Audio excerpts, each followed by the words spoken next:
Good afternoon. I'm Robert White, council member at large and chair of the DC Council Committee on Housing.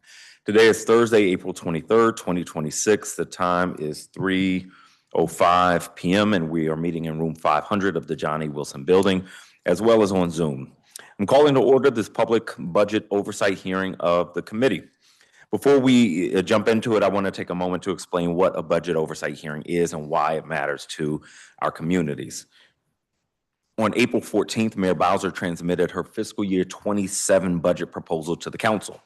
That proposal is the starting point, not the final word, on how the district plans to invest public dollars in the years ahead. Over the next 2 months, each council committee will hold hearings for every agency under its purview. These hearings allow council members to ask agencies tough questions, but necessary questions to evaluate what programs are delivering results and which may need to be reformed or reconsidered. These hearings are also an opportunity for the public to weigh in directly about how their tax dollars should be spent. In June, the council will vote on a final budget that sets the district's priorities and values for the year ahead. You will hear repeatedly that this year, like last year, presented difficult choices to keep the budget balanced.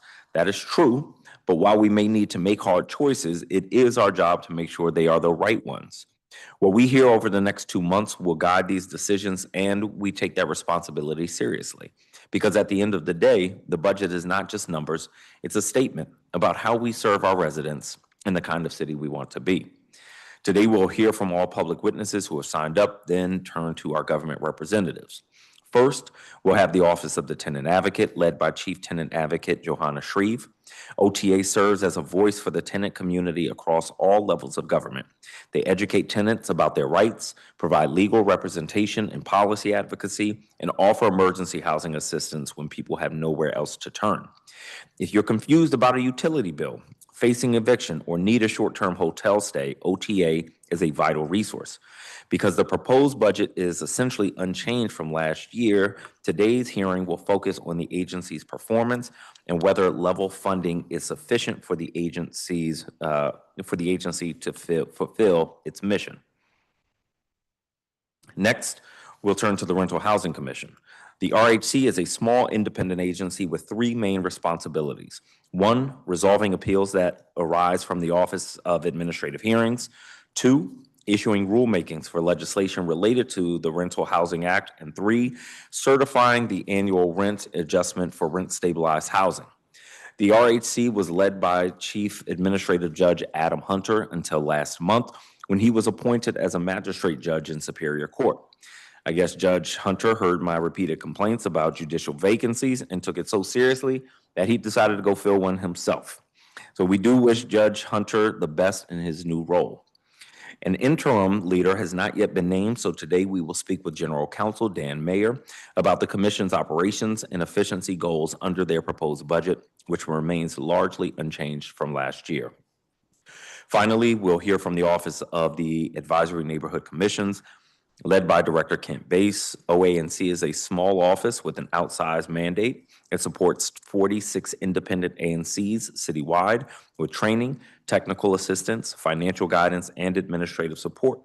Because ANCs are often residents' first point of contact with local government, today we'll examine whether OANC has the capacity to meet its goals in supporting commissions district-wide, considering their budget remains largely unchanged. I will now start moving us toward public witness testimony. I want to lay out the ground rules for our public witnesses. Everyone should have received a copy of the witness list yesterday. I'll call folks on our list in panels. People who have testified before my committee note, well, we don't have a lot of witnesses, so we won't do too much mixing up. But when I call your name, if you are virtual, which some people are, if you're in the hearing room, please come, if you're in the hearing room, come take a seat at the witness table in front of me. If you're on Zoom, staff will promote you from Zoom attendee to Zoom panelist so that you can testify. You may need to click accept promotion. When you're promoted, you'll drop out of the hearing momentarily and come back in as a panelist, after which you'll be able to unmute. Public witnesses have 4 minutes to testify, and advisory neighborhood commissioners have 5 minutes to testify.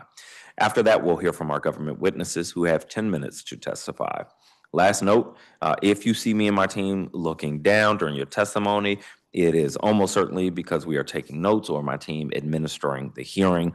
I just want folks to know when you come to our hearing to testify, we do pay attention. So if you see me looking down, I am actively listening and taking notes. At this point, I'll call our first panel of public witnesses, including Brandon Scott, Vice Chair of the Greater Capital Area Association of Realtors, or GCAR, virtual David Maloff, Tanya Martin, and Beatrice Evans. Welcome. And are there any other folks who have come to testify that I haven't called, other than ANC commissioners? Excellent. Mr. Scott, you can begin your testimony. Welcome. Thank you so much. Good afternoon, Councilmember White, and to the committee. GCAR and our 11,000 members are the leading fact-based and collaborative voice for real estate professionals, small housing providers, homeowners, and renters who live and work in the District of Columbia and Montgomery County, Maryland. So it is no surprise that budget hearings can bring out concerns and divisions as priorities are debated. Our hope is that this budget season will provide more opportunities for collaboration between housing providers and the Office of the Tenant Advocate. Now, this committee has held countless hearings where the district's housing providers and tenants are at odds with each other. Both sides have tried to convey the challenges that we face, but we continue to see some level of misunderstanding or miscommunication or even hard feelings that get in the way of sometimes meaningful collaboration. While OTAs mainly focuses on supporting tenants, they also are in a unique position and sometimes an underutilized position to support housing providers as well. Now, GCAR recently had the opportunity to review edits that were being made by the Office of the Tenant Advocate to the Tenants' Bill of Rights.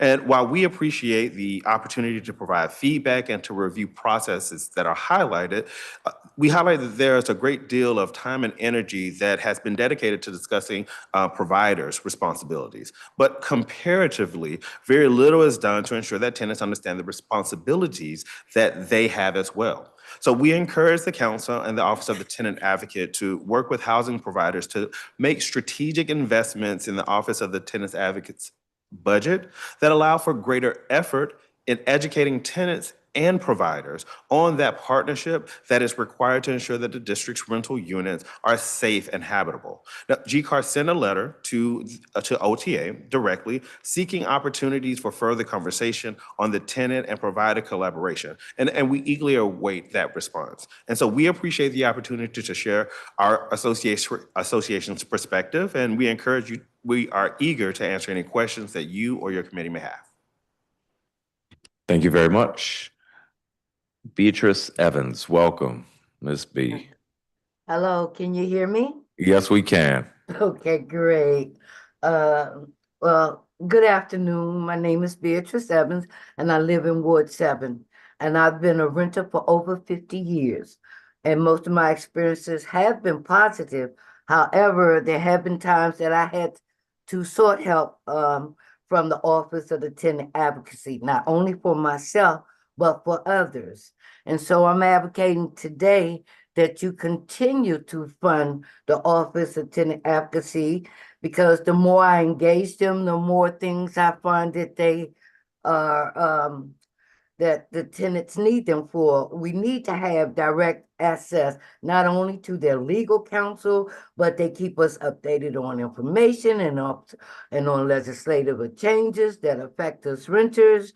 And again, OTA advocates for renters and not landlords, okay? And these they're educating us and about our rights, and they hold these yearly tenant summits where I'm able to network with other tenant leaders, and where we can form groups, and we let me slow down for a minute, okay?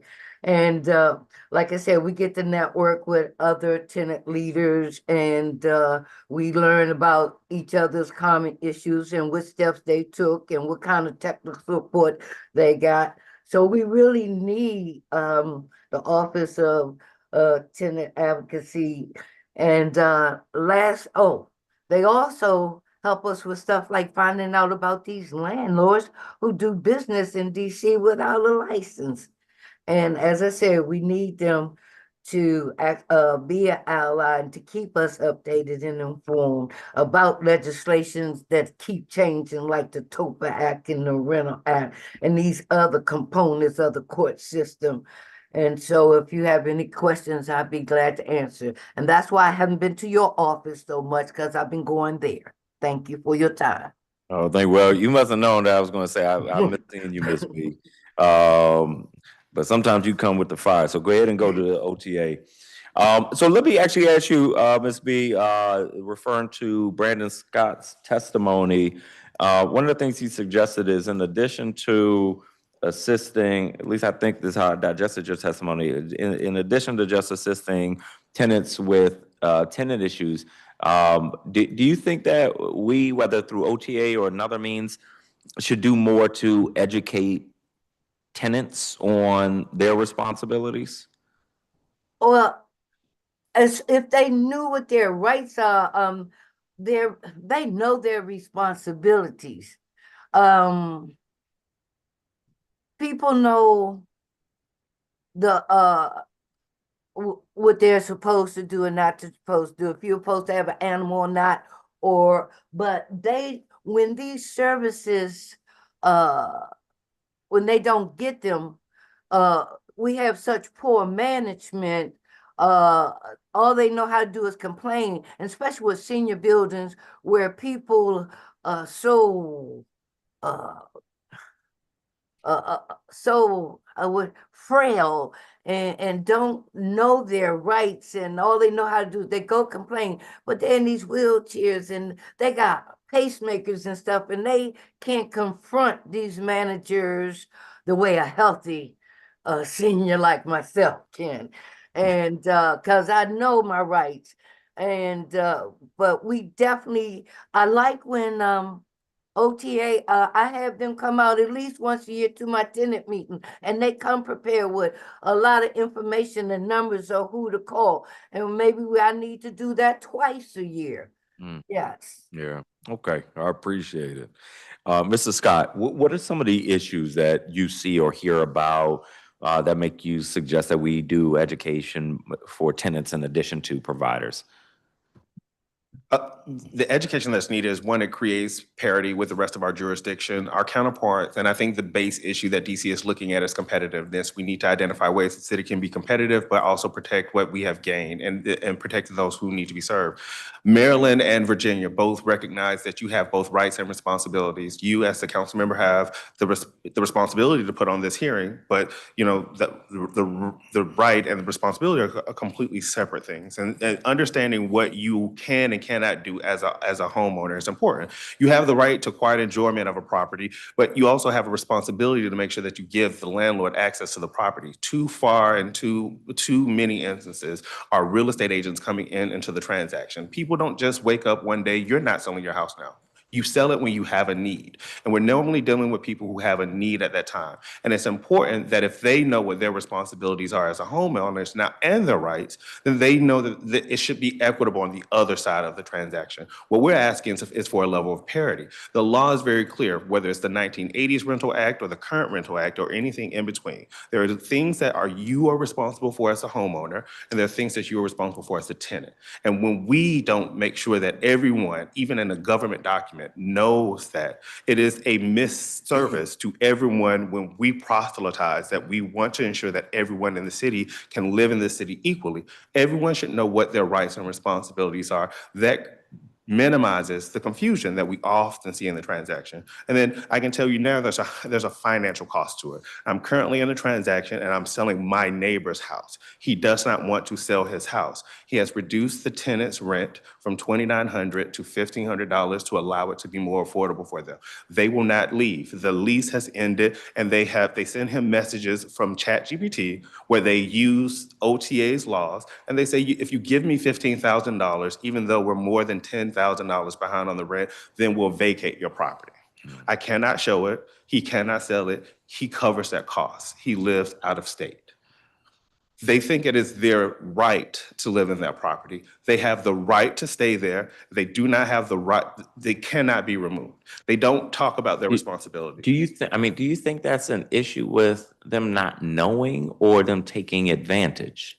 I think there's a little bit of both, and I think it goes to the base questions of if we don't identify what people's responsibilities are, then that leaves space for them to take advantage. I think Ms. B was right that people should know that they shouldn't have a dog. That's something very common. But if we don't document or don't require that same level of documentation for you're having a dog or having a lease or saying this is your responsibility to care for, then it's out of sight, out of mind. And we are finding that we've gone far to the extreme where it creates financial impacts. It creates a pathway of access for tenants to figure out how to navigate the system. And even as we add more laws in the district, there is no pathway for an owner. So you will both create a pathway for accessing home ownership or accessing housing for tenants, but there is no median outside of a financial contribution. You have to have an attorney. And I'm a real estate agent. I can't get an attorney to call me back so that way I could pay somebody to go through the eviction process.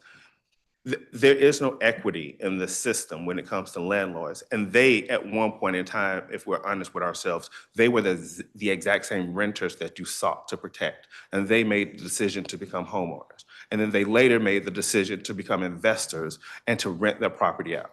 And now we have other individuals who are repeating that same process. However, they are lacking information. So if we are going to talk about the power of information, if all of the information needs to be made available, you should know that it's your responsibility to care for your dog just as much as if you've been given that right to have that dog.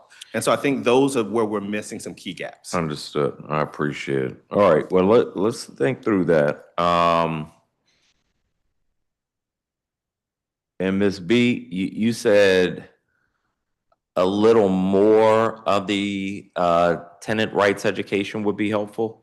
Yes, but also, when it comes to these small landlords like himself, my brother went through the same thing, and it took him almost 9 months. It's unfair. It's these big corporate lawyers who can afford to have lawyers. But no, these small landlords who, in the situation he just explained, y'all need to help them. You need to make some law, because that's wrong. You don't take advantage of people like that. Just like these big corporate people shouldn't take advantage of us. Mm-hmm. So do something about it on both sides. Fix the system. Understood. Well, thank you very much. Thank you both for being with us today. Thank you for your testimonies. Thank you. Right. We will move toward our ANC commissioners. Commissioner Trupti Patel, ANC 2A. Commissioner Chuck Elkins, ANC 3D. Commissioner Paula Edwards, ANC 4A. And Jamila White, ANC 8A.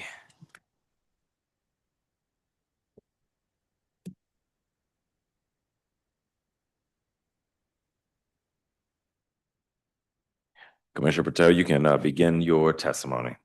Thank you, Chairperson White. I actually am testifying on two different topics. So I'll do my Office of Tenant Advocate first, and then I can come back when you're ready to do OANC, if that makes sense. This is the only we're going straight to agencies after this, so. Oh, okay. So do you want me to read both my testimonies? Oh, okay. Good afternoon, Chairperson and members of the committee. Thank you for the opportunity to testify on the fiscal year 2027 budget and its implications for tenant protections in the District of Columbia. My name is Trupti Patel, and I am a commissioner with Advisory Neighborhood Commission ANC 2A, representing Historic Foggy Bottom, and the chair of ANC 2A. I'm here to urge the council to prioritize sustained and increased funding for the Office of the Tenant Advocate in the fiscal year 2027 budget, in recognition of its essential role in protecting tenants and stabilizing housing conditions across the district. The Office of Tenant Advocate provides critical services that many residents rely on at moments of housing crisis and legal vulnerability. These include direct legal assistance, tenant education, emergency intervention, support, and policy advocacy. OTA is also the district's primary institutional voice, ensuring tenants understand and can exercise their rights under the under evolving landlord-tenant law. This role has become even more urgent in the context of recent statutory changes, including the Rental Act, which took effect in late 2025 and significantly modified eviction procedures, notice requirements, and longstanding tenant protections. While these reforms may streamline certain processes, they also increase complexity for tenants navigating the system, especially those without legal representation. In fiscal year 2027, this translates into a clear budget reality. Demand for OTA service is outpacing current capacity. Tenants are seeking more direct assistance, more timely guidance, and more robust advocacy in the face of rising housing instability. Without a corresponding increase in funding, OTA will be forced to stretch already limited staffing and resources across an expanding work board. Accordingly, I urge the council to do two things in the fiscal year 2027 budget. First, increase OTA's operating budget to ensure adequate staffing levels, including expansion of full-time equivalent positions dedicated to direct tenant services, legal intake, and outreach. Second, provide sustained and predictable funding for emergency rental, emergency tenant assistant, and outreach programs so that OTA can respond in real time to displacement risk and housing emergencies rather than operating in a reactive posture constrained by funding cycles. This is simply not a programmatic adjustment. It is a housing stability issues. When tenants lack access to timely legal advice or advocacy, the risk of eviction, displacement, and homelessness increases. The Office of Tenant Advocate is one of the district's most important tenant protection institutions. Its effectiveness is directly tied to whether we fund it at a level that matches both legal complexity and real-world demand. For fiscal year 2027, I strongly encourage the council to treat OTA as a priority agency within the district's housing continuum and to align its budget accordingly. Thank you for your time and consideration. Thank you very much. Did you also have testimony about OANC? I do. I don't know if you want me to go straight into that or if you want me to wait for my other colleagues to go in. We're going to move to the other colleagues right after you, so you can go ahead now. Okay, going straight into the other one. Good afternoon, Councilmember White. Thank you for convening this hearing and for the opportunity to testify today. My name is Tripti Patel, and I'm a fourth-term Advisory Neighborhood Commissioner representing Single-Member District 2A03 in historic Foggy Bottom, and I'm the chairperson of ANC 2A. ANCs are one of the most direct links between residents and district government. But our effectiveness depends entirely on the infrastructure supporting us, especially OANC staffing, training, and guidance. I want to note at the outset that the FY 2027 budget is constrained. That said, it is important for the record that the council prioritize a cost of living adjustment for all OANC staff within the agency's personal services budget. OANC staff are essential to the functioning of the ANC system, and retention depends on the competitive and stable compensation. Over the last year, ANC has made meaningful progress in staffing and resources, and that reflects prior council investment. That progress should be protected in fiscal year 2027 by maintaining authorized full-time employee FTE levels and fully funding personnel services. At the same time, the workload on commissioners continue to grow. Many of us are managing increasingly complex constituent issues, regulatory questions, and interagency coordination. In my case, that regularly amounts to 25 to 30 hours per week. That level of demand is not sustainable long-term and contributes to burnout across the city. It also affects recruitment. Many residents are interested in serving, but the role appears overwhelming and undersupported. We also continue to see gaps in understanding around what ANCs can and cannot do under the law. When OANC provides clear guidance grounded in statute and policy, that guidance needs to be consistently reinforced. Too often, commissioners instead rely on informal or inaccurate interpretations, which creates conflicts and places additional strain on staff. In line with prior council directives emphasizing training, consistency, and professionalism across ANCs, I strongly recommend that the council require OANC to implement mandatory training for all commissioners, funded through fiscal year 2027 non-personnel services. That training should include onboarding for newly elected commissioners on ANC authority and limitations, ethics, open meeting requirements, and meeting procedures, as well as periodic refresher training for returning commissioners. It should not be optional. It should be a condition of effective service. I also recommend that OANC be required to track training participation and report compliance as part of its fiscal year 2027 performance measures, consistent with how the council has approached accountability and oversight in prior years. Ultimately, ANCs are volunteer bodies, but we exercise real statutory authority. If the council expects us to function effectively, we have to be properly trained, properly supported, and properly backed by a stable OANC infrastructure. ONC has been an essential partner to commissioners, and with continued investment in staffing, training, and operational support, it can be even more effective. Strengthening that infrastructure benefits commissioners, agencies, and most importantly, residents across the district. And the reason why I'm highlighting this is that I am in a situation in ANC 2A where I reached out to OANC for guidance on an SOP that was passed. With their advice and guidance, I was told that the SOP is in conflict with the direct DC code, and that section of the code, if I recall it correctly, is Chapter 1, Section 3.09, and it's around the agenda. A colleague says that our agendas need to be frozen 24 hours in advance, which means the resolutions are also frozen in advance. I was told that anything that needs to be amended or changed, I need to waive the SOP in a meeting. When I tried to do that, it turned into a 25-minute vitriolic fight because I have two new commissioners who have absolutely no understanding of what their role is and what the rules are.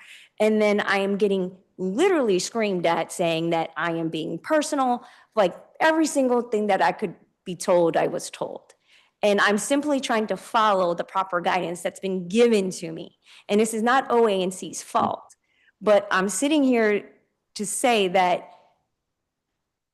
my guidance is only as good as the people who I serve with. If the people I serve with don't understand what the rules and regs are, how can I be effective? And so a lot of ANCs to this date still don't know everything. I'm a fourth-term ANC commissioner. There are still things that I'm learning and I need to know about. And I have nothing but sincere appreciation for the entire OANC staff. I mean, honestly, they should get hazard pay for as many times as they have had to talk to me about every single incident. But I think this stems to a lot of the vitriol, the harassment and bullying that other ANCs go through, because a lot of it is centered around confusion and conflict of what we are allowed to do, what we can't do, what does the law say, what it doesn't say. I mean, there are people who are telling me that the code gets updated and I don't even know. Yeah. So that's what I wanted to say for the record. Thank you. Thank you very much. Commissioner Elkins, welcome. Thank you, Mr. Chairman. I'd like today to suggest a small change in the OANC budget that I believe would be greatly increase the ability of commissions to be successful in carrying out their mission. The ANC Act makes it clear that the main mission of ANCs is to address the problems in their neighborhoods and make recommendations for the improvement of district government services. However, these mandated ANC recommendations are worthless if they're not carefully reviewed by district officials and adopted in those cases where they have merit. In other words, there are two distinct parts of the ANC process. The process of creating the recommendations, which I'm calling the recommendations process in this testimony, and the response by district officials to these recommendations, which I'm calling here the response process. Recommendations process and response process. Both halves of this system need to function well in order for ANCs to fulfill the mission that the council has laid out for them. The recommendations process on the whole is working. Commissioners are engaged, meetings are held, resolutions are passed and sent. In addition, I'm happy to report that the details of these ANC recommendations are even more visible and accessible than ever before. Beginning in January of this year, we've had a commission-generated monthly digest, which has been circulated to all commissioners, the council, key agency officials, and the press. And since March, we've had a commission-generated website that archives ANC resolutions and makes them highly searchable. And you'll see some of that in the attachments to my testimony. So the development of ANC recommendations is going gangbusters, you could say. But what I'm calling the response half of the ANC system is failing quietly and without accountability. The response process ideally should work like this. An agency receives an ANC recommendation letter, assigns it to the relevant staff, considers it on its merits. The agency then communicates back to the commission, Here's what we've decided, and here's why. Now, that's democracy in action. This exchange is working effectively in most cases where ANC's resolutions deserve great weight under the ANC statute. But for the myriad of other important ANC recommendations sent forward, this is not the case. For these additional resolutions, which are often very insightful, the agencies receive the resolution and then in most cases they disappear. Commissions rarely receive a substantive response. Can anyone here name a single change in how the district operates that came directly from a recent ANC recommendation? It's hard, isn't it? This is because we have left the response process almost entirely unattended. Look at the staffing of OANC. Not a single person on that staff is focused on the response process. No one is tracking whether the recommendations are being read and considered. No one is working with the agencies to help them develop a system for actually processing and responding to the volume of input they receive from 46 commissions. No one is working with the ANCs to help them write resolutions that could be more effective in convincing agencies to respond affirmatively. In short, no one is trying to find ways in which the response half of the system can and should be improved. This lack of attention is easily fixable. My recommendation for the budget is this: either through a funding of a new position, if the resources allow, or by redirecting the assignment of an existing OAN staff member. The office should have at least one person devoted full-time to the response half of this process. The draft chapter of the OANC strategic plan in the attachment to my testimony suggests how such a staff person could get started. We note that in today's testimony, Director Bays asked the committee's assistance in taking over responsibility for and making more accessible the mayor's portal of ANC recommendations. This would not be a good use of agency resources, I believe, because it would be redundant of what we already have in the form of the commissioner-generated monthly ANC digest of resolutions and a new website. More importantly, OANC's proposal would deal only with the resolutions half of the ANC mission, which we already have covered. What is missing are the agency responses to these resolutions, the second half of the fulfillment of the ANC mission. ONC is in the right position to ask the agencies to post their responses in the mayor's portal. We commissioners can gather the resolutions. We need a OANC to gather the responses and make them public. If these resolutions are not assessed by the agencies and responded to, the intended democratic process is not working. The current scenario is equivalent to an unattended suggestion box. I suggest and urge you to use the budget this year to give the response half of the ANC system the sustained attention it has never received. Thank you very much, Mr. Chairman. Thank you, Commissioner. Commissioner Edwards, welcome. Hello, how are you?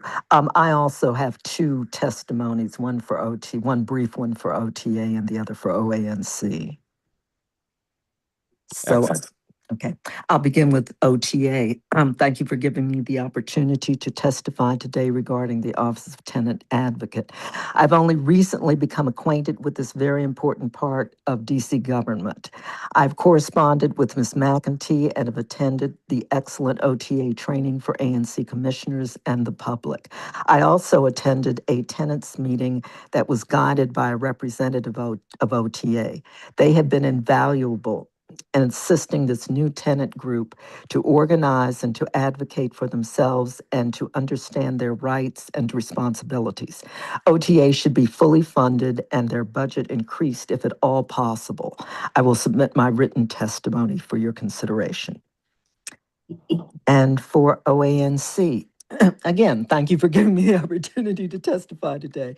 I've been extremely impressed by the work of the OANC team in bringing the structure kicking and screaming into the 21st century, particularly the work of Mr. Bays, Ms. Wichter, and Ms. Dickerson, with whom I have interacted most often. I've twice nominated the OANC group for the Calvin K. Fritz Team Award for Distinguished Government Employees, so impressed have I been with their work. They have updated the services and training available to unpaid ANC commissioners and have reduced the administrative burden on the commissions. This year, Mr. Bass, who is unusually hands-on for a director, helped to migrate the ANC4A website to the Octo platform that is better supported and much more stable than our individual website ever could be. In addition, the staff has begun to impose a degree of rigor in financial controls that is sorely needed so that the ANCs can command public trust. These are only a few of the services that the OANC has supplied and from which we have all benefited. Stable funding for the OANC is required if the system of ANCs is going to function as required. One legislative change that I would like the DC Council to consider is the change and exclusion of payments to individuals by recipients of ANC grants. I have performed grants management for many years and have never seen a prohibition of this type. It is confusing for the ANCs and the grantees alike. In many cases, such as musicians and artists, it is impossible to make payments to organizations to compensate these vendors. I will submit written testimony that describes the part of the DC code that must be altered and the full description of the services that from which we have benefited from OANC. Thank you very much, and I am available for questions. Thank you very much, Commissioner Edwards. Let me start with you for the payment issue. Is this the electronic payment situation, or is this something different? No, this is something different, and I was not aware of it until Ms. Victor pointed it out to me, and it is in the code. ANCs cannot make grants to individuals, so that's fine. I understand that. But the grantees themselves cannot make payments to individuals, and that's a bit much because people cannot be reimbursed for legitimate services that they provide. And musicians are not part of any group. I believe the code states that one can only make a payment to an organization, and these individual musicians are not organizations. Right. So it's very restrictive and very confusing. Okay. All right. Well, there's another aspect of payments that we were going to take up. So if we're able to make progress on that, this might be something we can combine into it. So I appreciate your testimony on that. For you and Commissioner Patel, we have consistently tried to fully fund and, in fact, add funding to OTA, recognizing the importance of their work, which seems to grow each year. So we're going to look to do that as well. Obviously, we can't make any promises this early in the budget process, but we see their work, we track their work, and have even passed legislation based on some of their work. So thank you for being attentive to the agency. And for understanding your testimony, Commissioner Patel, with respect to COLA adjustments. Let me ask you, though, about a different recommendation for the mandatory training. Do you have thoughts on, so I think ideally, where I've been trying to move, and I think the agency is trying to move, is more on-demand training so that commissioners don't have to be in the same place at the same time, because I don't know that that matters that much these days. But let's say they had on-demand training like you're suggesting. Should there be a penalty for commissioners that don't complete required trainings? I have mixed thoughts about a penalty, about the trainings, and perhaps, like I said, this is what just came to my mind with my experience that I'm doing or dealing with right now. When commissioners are acting in a manner where it's spilling over to where stakeholders, members of the public are confused, they don't like the vitriol they're witnessing. And, decorum is seen as a sign of weakness when, I'm not sitting here trying to embarrass and humiliate someone because no one wants to be embarrassed. Like, no, you didn't know this. No, you didn't know that. No one wants to be in that position. But, and, I do know ANC has increased the trainings on demand, which I'm very, very appreciative. But when you're an unpaid volunteer, a lot of people are just going to be like, I'm going to wing it. I'm going to follow like a more senior established or seasoned commissioner. We colloquially call him the ANC dad, but Commissioner Elkins has always been such a great resource. I have called him numerous times and he has helped me. But, the reality is that, our ANC parents are, they are looking to move on and do other things. Like Yeah. I'm also not going to be around forever. And, I think more and more frustration is happening because new ANCs are coming in. They really don't understand anything. They don't understand their roles. And to kind of piggyback on what Commissioner Elkins was saying, this kind of leads to people coming in and saying, well, resolutions are not effective. Why write them? Why bother? Yeah. And, and that's one of the reasons why I'm saying, like, I do think, maybe not immediately, but for the next new incoming class, like there needs to be some things that are required, mandatory, so that they are not making mistakes. I mean, I had a commissioner write a resolution that flagged some serious concerns. I caught it and I flagged it with OANC. I said, hey, this doesn't seem right. OANC was gracious, helped me out, sent an email to have a commissioner then respond in such a vitriolic manner and basically kind of just telling OANC, we didn't ask you for your advice. But isn't that like home training though? Like, I don't know, like. Yeah, but I also kind of feel awful because OANC is here to serve us and Yeah. they're trying to like just make sure, hey, we're in compliance.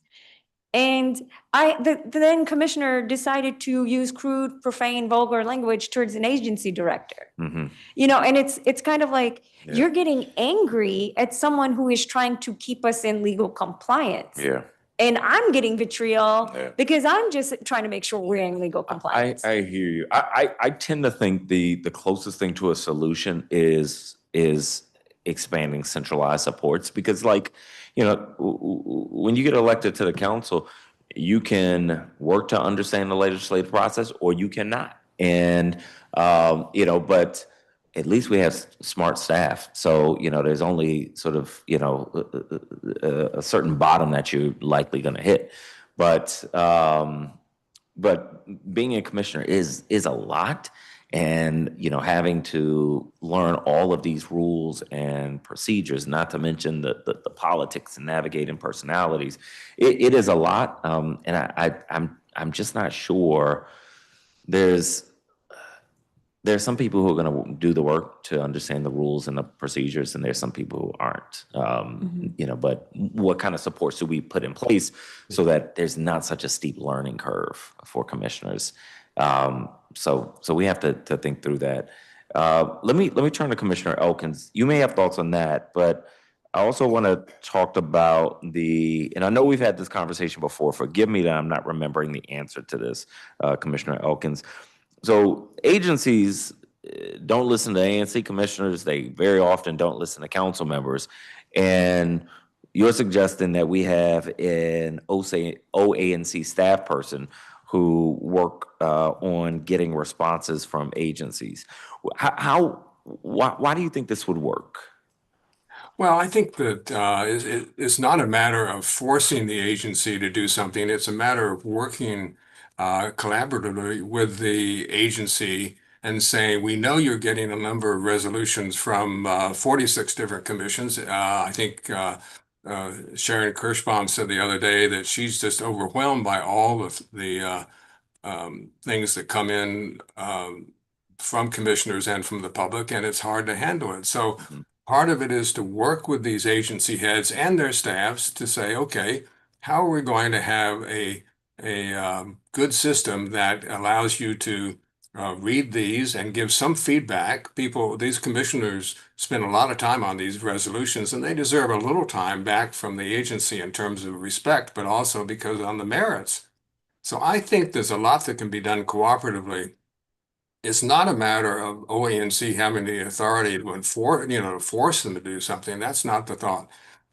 It's a matter of working with them. And I had a number of suggestions in the report that's in one of my attachments. I had to upload all my attachments separately because there's a limit on how big documents can be.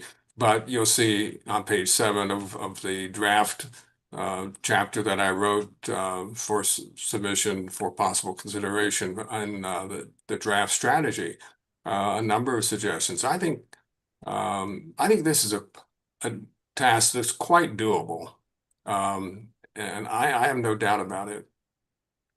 Okay. I'd be glad to work, talk to you further, outside the hearing. I know this time is limited. Yeah, we'll do that. We'll also I- discuss it with OA&C, because we do have to do better with A&C responses. So, there's no perfect answer. But let's continue to talk through this, and I'll get the perspective of OA&C today as well. That'd be great. Thank you. Thank you. I think we have just been joined by Commissioner Jamila White, A&C 8A.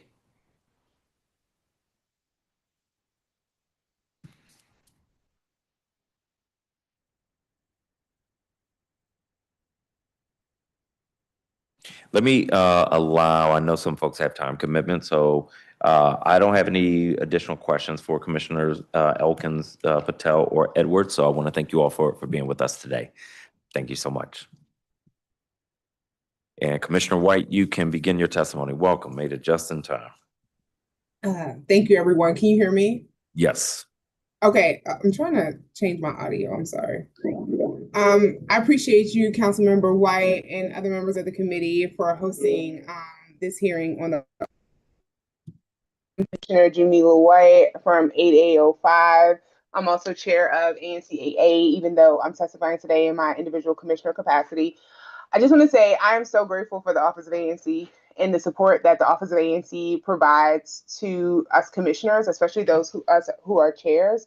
And my request is for the Office of ANC to have even additional support than what they have now. ANCs, we're tasked with a lot across the city.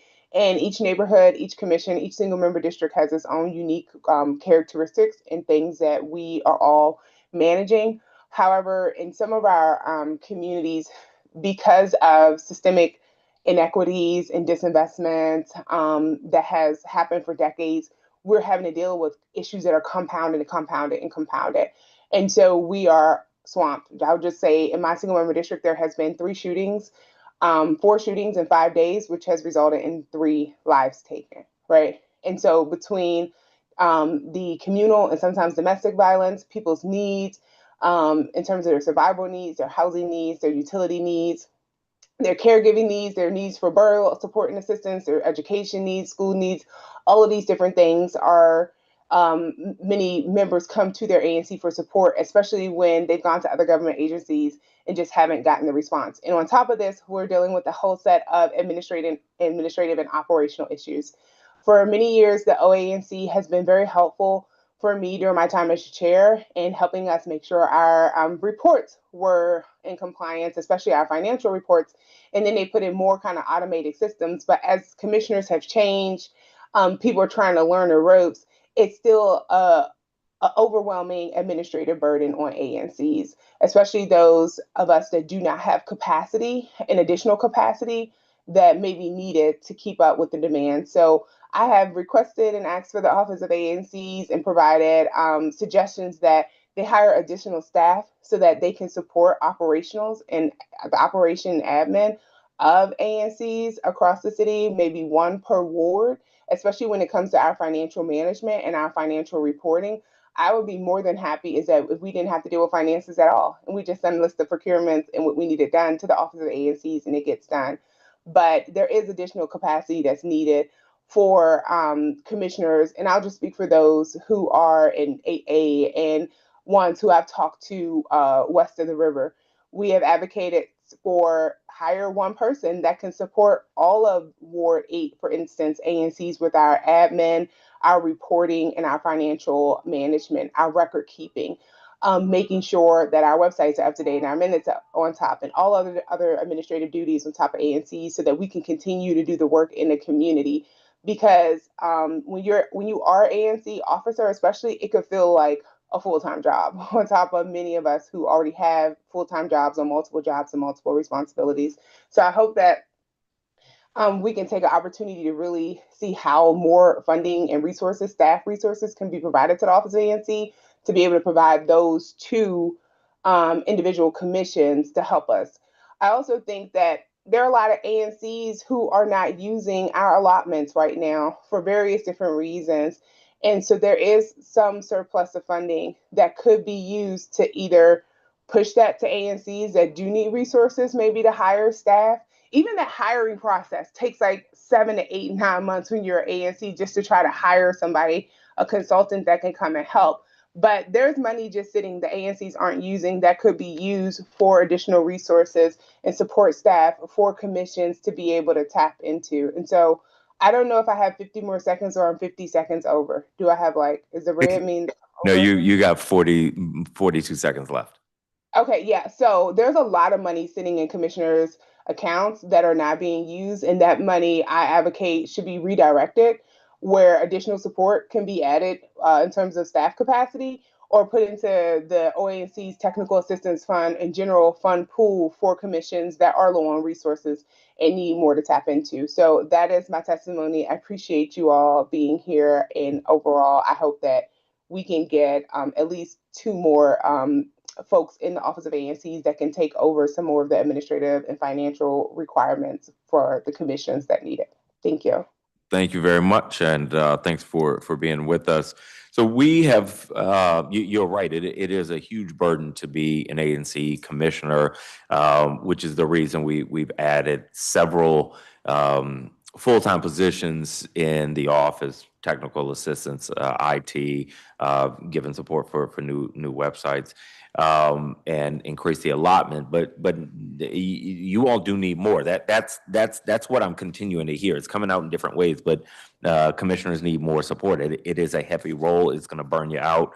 And it's going to prevent a lot of good people from doing it or doing it very long. So let's say there were one or two more positions in the office of ANC, Commissioner White. What would those positions do specifically that you think would be most helpful for you as a commissioner or for your commission as a whole?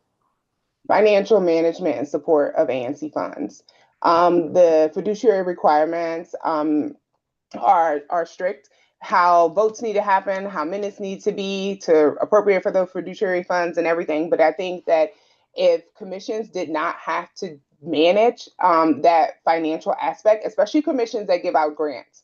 In our commission, we give out grants because our community is in dire need and everything that's happening. And so, especially for commissions that give out grants, really, really supporting that in financial management, making sure that everything's how it needs to be, that doing the reports with us, like actually doing the reports with us, Mm. and saying, okay, you have all your paperwork, now cut the check, but like really having at least amount of work for ANCs that we need to have. That would be the biggest support. And I think one person could do that as a full-time job for, 2 wards completely. Because there's some that may not need it, that don't give out grants, that very rarely do that. But for those of us that are constantly supporting the community in different ways, we need that support in that capacity. I think the other thing that would be extremely helpful from the Office of ANC as a staff position is helping ANCs with our record management on a consistent basis and not once a year or when there's something that's being audited. And I think if they could have that administrative support, it would take so much of the work off of us so that we can continue.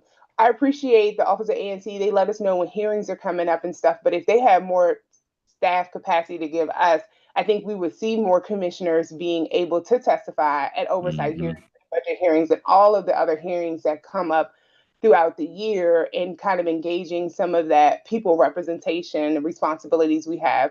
But with the day-to-day work and then the administrative and the operational work, then we have newsletters that we need to do and social media posts and all of this stuff that is required. And then everything else that's dealing with community life, it just gets overwhelming. And that's one of the reasons, like you said, commissioners don't last long, some tap out.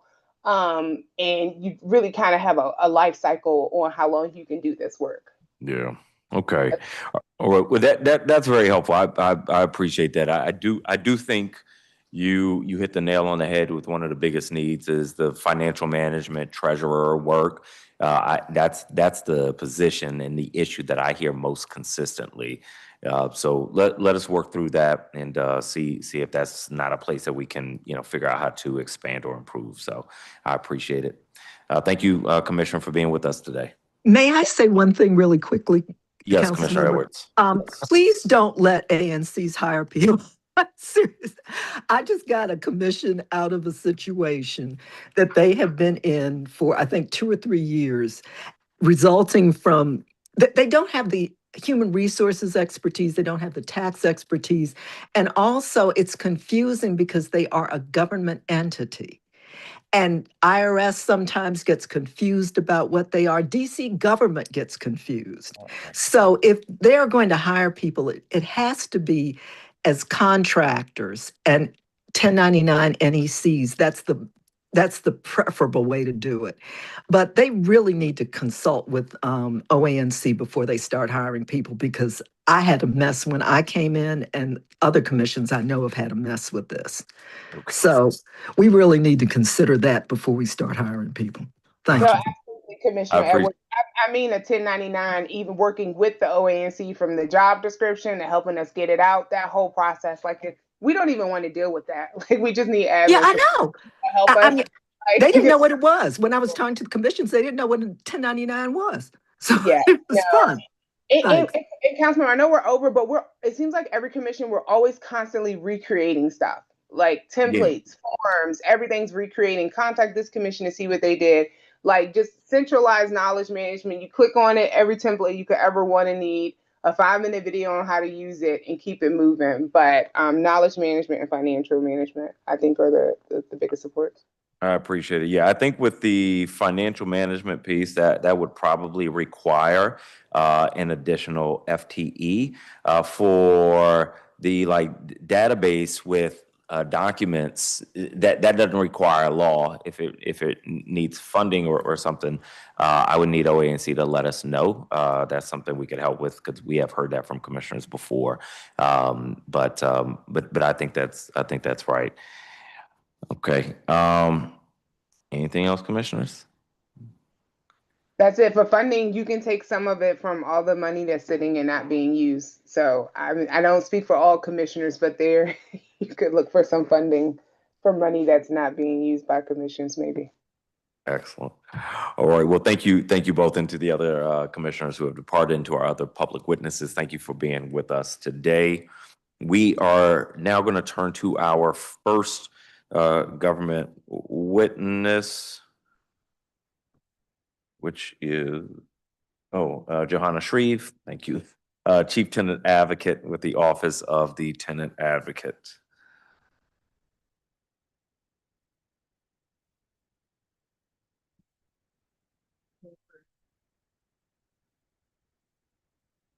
And I will swear you in before you get going.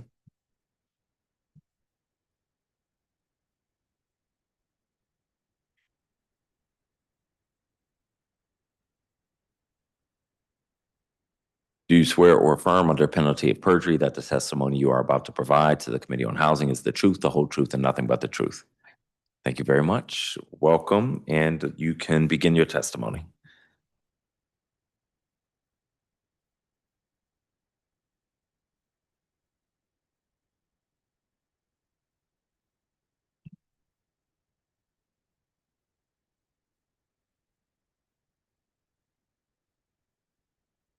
Good afternoon, Chairperson White and members of the Committee on Housing. I am Johanna Shreve, the district's Chief Tenant Advocate and Director of the Office of the Tenant Advocate. I am here today to discuss the Mayor's proposed fiscal year 2027 budget for the OTA and the impact it will have on agency operations.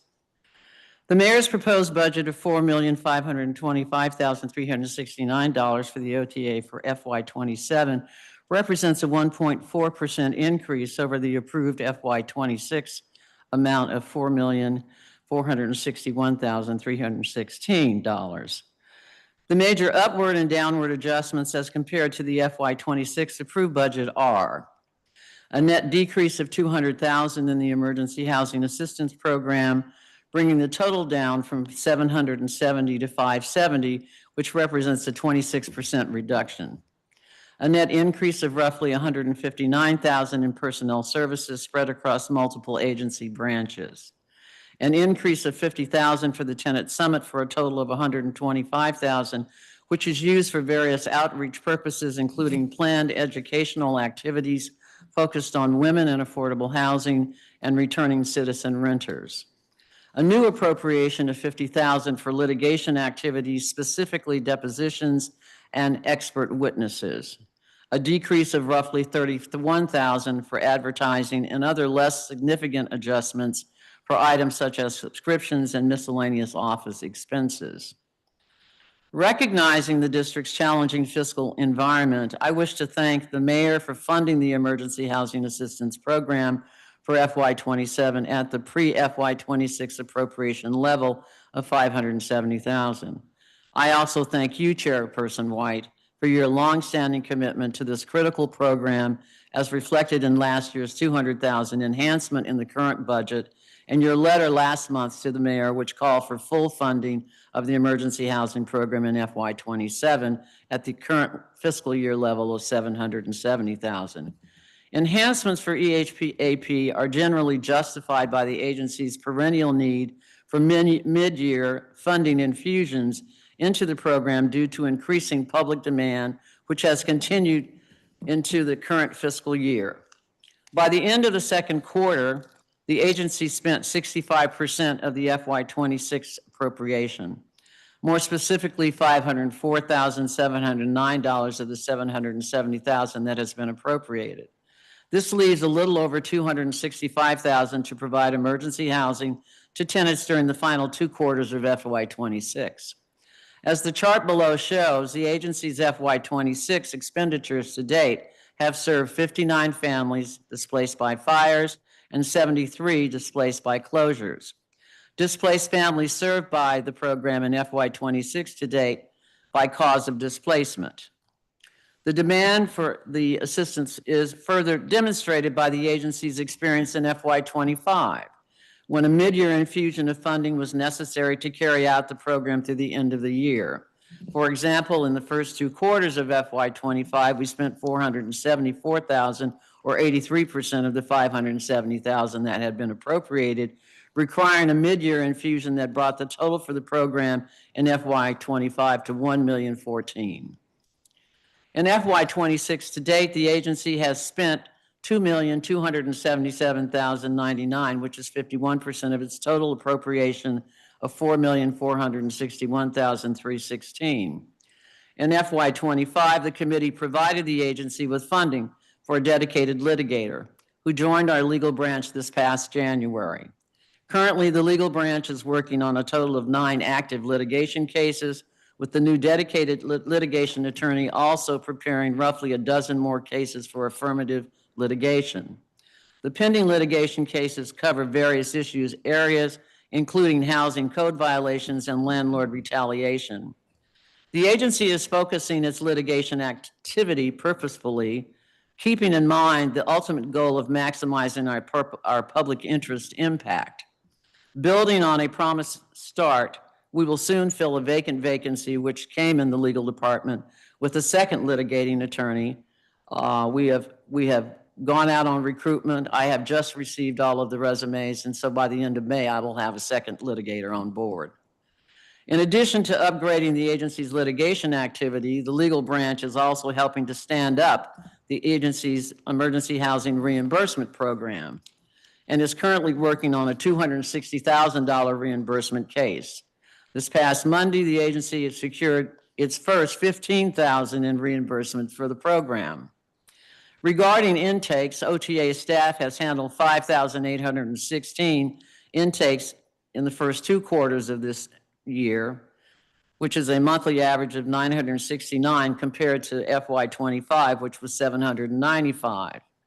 Regarding monetary returns in the first 2 quarters of FY26, the legal team secured on behalf of agency clients a total of $279,639 in the form of judgments, settlements, and savings, including rent rollbacks and refunds for improper rent increases, tenancy buyout agreements, and rent credits for lack of heat services during the winter months. By way of comparison, the total amount of monetary returns in the first 2 quarters of FY25 was $78,863. I want to conclude my testimony by noting the district's tremendous need for housing preservation funding.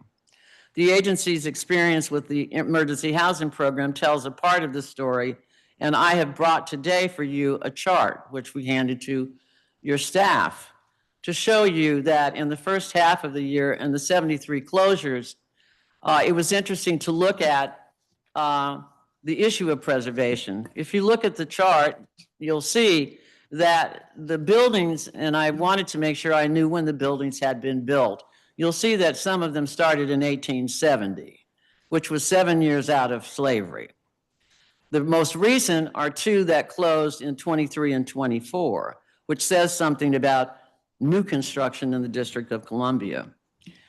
And as chief tenant, I am concerned about the scope of the impact on the renter population, and would ask that the council support efforts to make housing preservation a funding priority in FY27. I thank you again, Chairperson White, and members of this committee. This concludes my testimony, and I'm happy to respond to any questions that you may have. Thank you very much, Ms. Shreve. I agree. We have got to make a swift and very deliberate shift to start to prioritize preservation. So we're going to keep working on that. We'll work with you on that. For the closures, these are, what do you mean by closures? The buildings were? They were closed. Okay. They were placarded by DOB. Okay. And they were closed. What we didn't have was the full time today, since I decided last night to put this together for you, the actual reasons, which would have been in the notes section of this particular closure chart. Okay. But that's easily obtainable since we have that information. We also provided you with the total amount of money that we have spent on housing people in the first 6 months of the year, which was $144,000. So that's a portion of the funds that we spent for closures.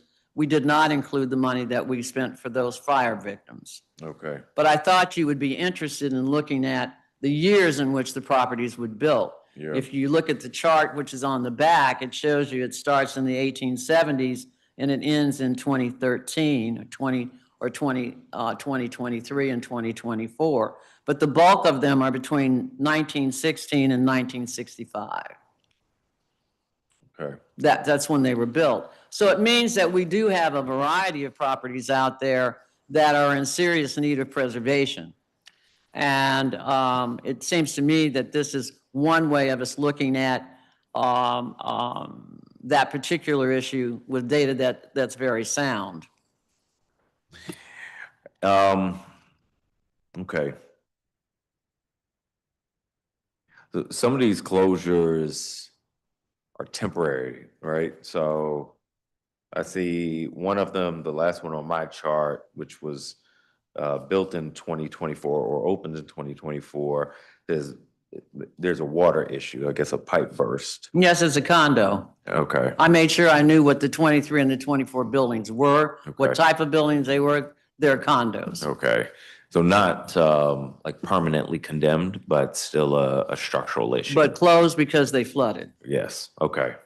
And so you would be concerned to want to understand why would something in 24 be flooding in Oh, 26, 2 Yeah. years later. Yes. So that means there's a construction issue Right. somewhere in the property. The Right. plumbing, And you were giving a lot of data in your testimony, which I appreciate. Did you say you spent 51% of this year's appropriated funding? Was that for the emergency housing? Or was that for something else? I'm sorry, there was a lot of data, so you may not remember offhand either. About how much? we spent 65% of the emergency housing Okay. budget for this year. Okay, Of the $770,000. right. We had spent $200,000 in the first quarter of 26. Okay. And I think I reported that out to you during the oversight hearing. Yes. In the proposed budget, there's a $200,000 drop, decrease in the It's a 26% decrease. decrease. Mhm. There we go. Thank you. Okay. Kate is reminding me that we added 200,000 last year. Yes, you Mayor gave did it not to read us. that back, Yes, you yes. gave us the 200,000 and we got that for 26. Right, and you're still spending ahead of. And we schedule. spent Yeah. that 200,000 in the first quarter. Okay, yes. So, your funding request there though is just to get us back to where we were last year, not to necessarily meet the entire need that you expect to see. My testimony suggests that the demand, the $770,000 is closer to the reality of what's needed versus the 570, which has Yes. been provided by the executive office. And then let me go back. I think some of this was in your testimony, but you said you have gotten some reimbursements this year? We received $15,000, but that was on last year's efforts. Okay. It took a while for it to come from the Superior Court to us, but I was happy on Monday when I got that check. Why are you not getting more reimbursement? Well, first and foremost, we are just now actively putting the reimbursement program in place. Okay. And as you are well aware, the courts move slowly. And in the case of 1433 Columbia Road, which was an explosion in 2025, the latter part of 2025, where we expended $260,000 on those tenants, that particular owner, there was a great deal of complexities, a bankruptcy. Right. Now it's in a probate, which I just signed a letter on the other day. So we are moving towards the recoupment of the $260,000. We have letters out to housing providers for FY23 for all of the funds that we expended in that year. We're getting ready to move 24 and 25 letters out. It's a major event. It's a major project. Okay. I guess what I want to understand as we go on is what it will take to get a substantial amount of that reimbursed. Will it take like an FTE or Yes, it is. authority? In answer to your question, absolutely. I need someone that's dedicated, working specifically on matters related to that reimbursement program, because there are many parts to it. Yeah, it seems like the type of position in that they would be bringing in a lot more than their salary, which would be economical for the city. So if that program could get reimbursed and therefore less had to be appropriated, it would be worth it to have somebody that's just focused on getting that money. Well, for all of the legal work that has to be done and the communication, as you see, I put this report together right before I came here today. Yeah. This just shows the first 6 months of activity on closures. That doesn't mean the letter has gone out. It means that we're showing you what we've expended thus far. And so we will have to move on these particular owners in terms of notifying them that they indeed have an obligation to refund, or they can pay at the time that their residents are in hotels. Okay. I mean, it'd be nice if all we had to do was issue a letter. My guess is that usually it's going to require more than that. Well, you know that. Yeah. Yeah. So the demand and the cost for the emergency housing assistance have gone up over the past several years. Is that primarily because of hotel costs or something else? Hotel costs have gone through the roof. Okay. We look for the cheapest rates. We negotiate rates. Because we have been doing this since 2009, we have a relationship with the hotel industry because we are a good client. We pay our bills on time. They recognize that when we have challenging tenants in the property, if they have to remove somebody, that happens. I mean, it's a program that's been developed for the past 16 years. So we have a working relationship, but costs for hotel stays have really increased. And on the prevention side, are you seeing any consistencies or opportunities for things we could do to prevent displacement better? So like, do we need better inspections or code enforcement, or these like, there's a fire or a pipe burst that you couldn't necessarily have predicted? Is there anything that you're seeing that we could do that would prevent some of these? Well, Placements. I think that once, when you look at the list, you'll see that a number of these, what I wasn't able to do today was to look at the number of buildings associated with the closures that are here. So there's a number of these units that are shown here that are all one building. That means that the property has a series of issues with it. And I think from a preservation standpoint, we have an opportunity to put together a program that goes out to folks and says, we've noticed that you have problems going on, and we'd like to help you resolve those. If the problems, and I think you'll remember me saying to you several years ago, if the problem was $250,000 or less, we could grant and fix the problems, extend affordability over a 10-year period. So what we get from that is more affordability, no rise in rents because there's not a loan associated with the property, and the owner is able to do what they're supposed to do and get their rents, and we move forward.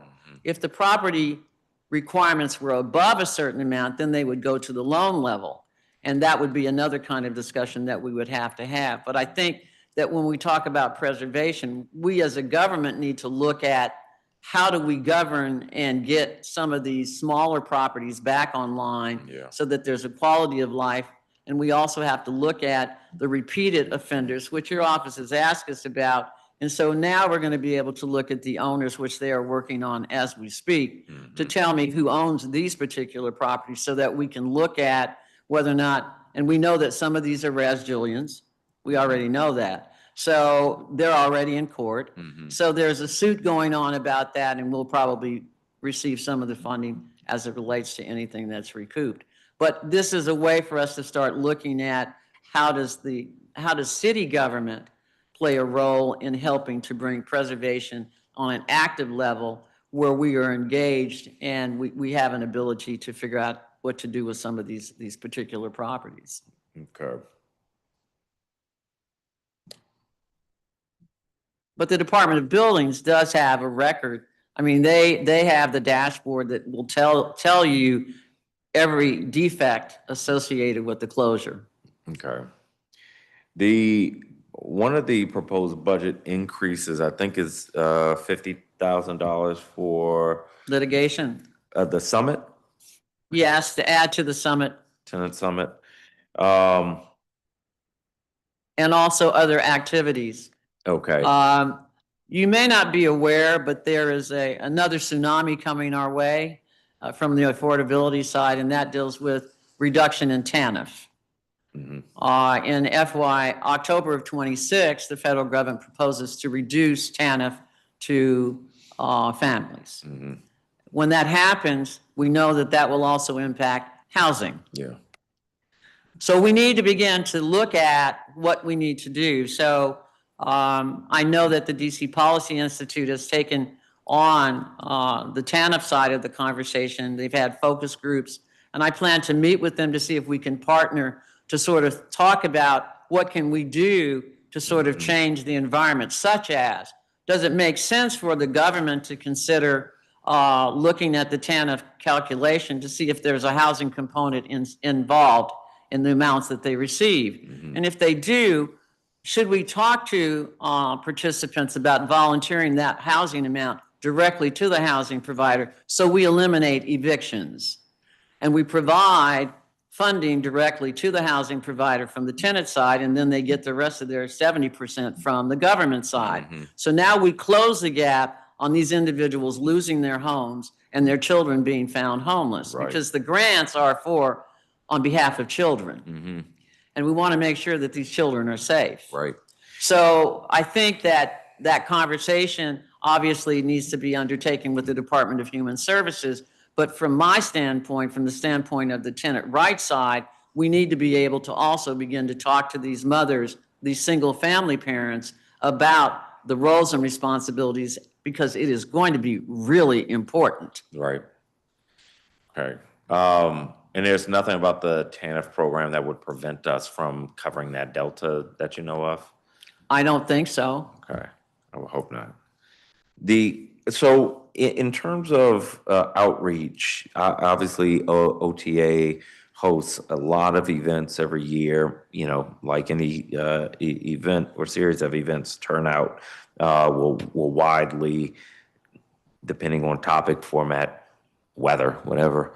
Are there any outreach strategies that are more effective at reaching tenants who don't already know about OTA? Are there things that just tend to work better than Well, I others? think the virtual side is becoming the reality. I mean, Yeah. people are, opting to come and be involved on a virtual basis. I'm looking for new hooks, but I haven't been able to round those particular things out yet. But in times of crisis, people show up. Yeah. And when they don't think that there's a crisis, they'll talk to you on the screen. Yeah. But I do believe that there is an opportunity now for us to begin to talk to and to joint venture with other organizations so that we get the maximum amount of information out to these tenants, because it's critical. It's going to be real critical that they get this information Yeah. and understand there is a change and they've got to be prepared for it. Right.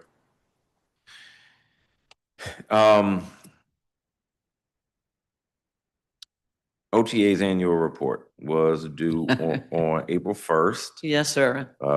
We don't have it. That's right, sir. When will the report be published? It's at the printers now, actually. Okay. So you will be seeing it next week. Okay. I knew you were going to ask me about it. Excellent. Excellent. Yes. Okay. Is there any reason to expect that the report will be delayed next year? No, I don't think so. Okay. I'm going to take a different approach to getting it done. Okay.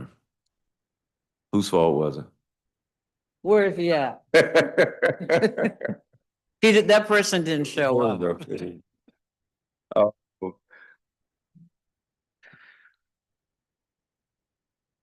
A couple follow-ups from performance oversight. You had suggested that you'd meet with the U.S. Marshals to improve eviction data sharing after expressing concern that the data has not been as timely lately. Have you had a chance to do that yet? I had a conversation not too long after the oversight with their office, Okay. and they were not posed at that moment to change the process that they were using based on the relationship that they have with the court. Okay. So I haven't gone back to them to check on the timeliness of the submissions to us, and we've been getting them as we've been getting them. Okay. And it doesn't seem to have impaired the rule in terms of the amount of time and notice requirement, that 21-day period, to the tenants. Okay. So I'll go back to them one more time, but there didn't seem to be a lot of flexibility on their side as to how they could change or give us the information in a more timely fashion. Okay. If it starts to create significant issues, we can work together along with Congresswoman Norton's office to push them a bit, since they are federal appointees. Okay.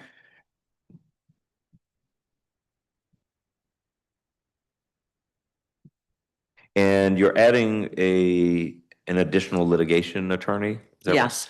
Are they going to do something different than the current litigation attorney, or is it just the caseload is so big now? The caseload is quite large, but also with the reimbursement program, I'm going to need them to be focusing on that and working in conjunction with OAG in some of the operative cases.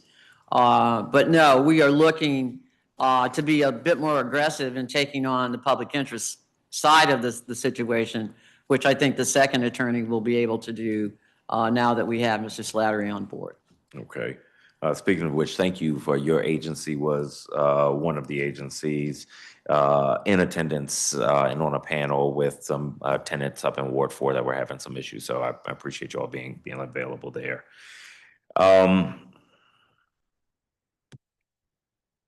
Building conditions. So agencies have to coordinate better on building conditions, mold inspections, and enforcement so that we are stopping bad actors from exploiting the system and harming tenants.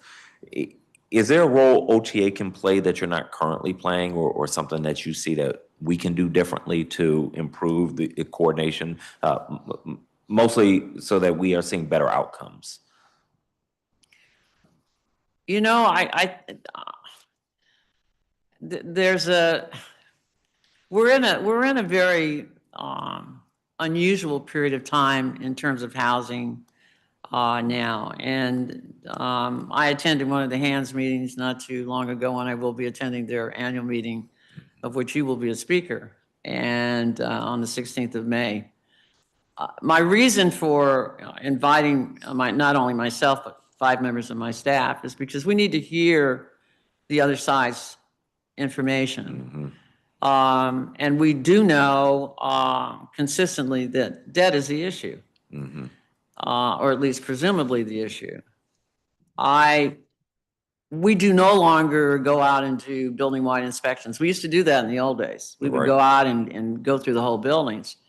But we know that deferred maintenance causes a great deal of anguish and also a great deal of the problems for inhabitability in properties.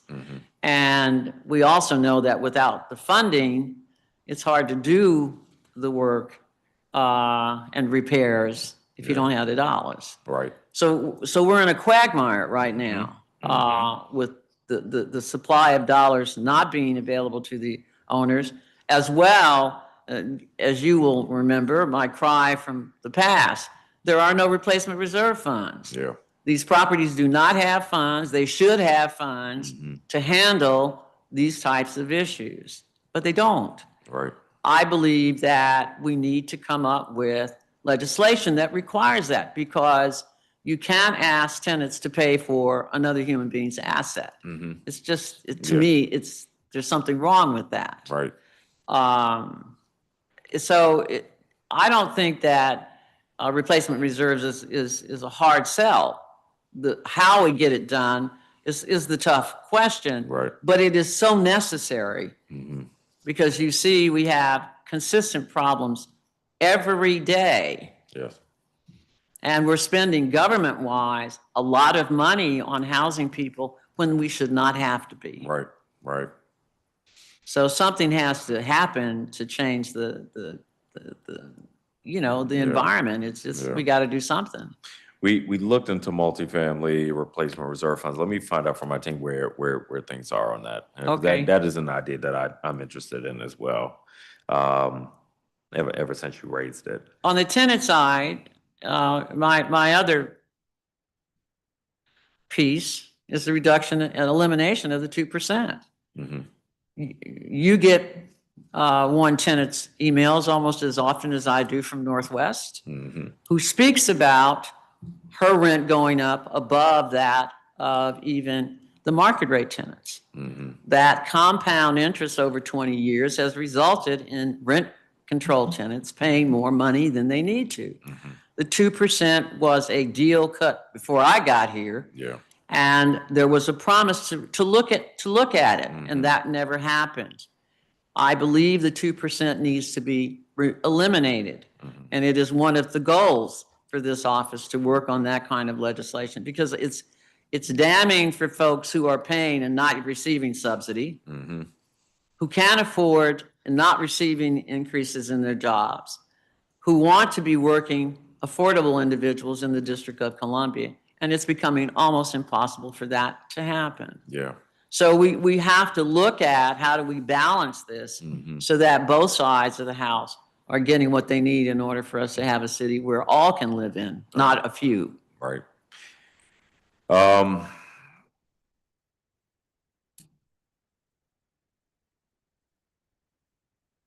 Access to justice funding. The mayor's budget proposal cuts it by 86%, a reduction of $27 million.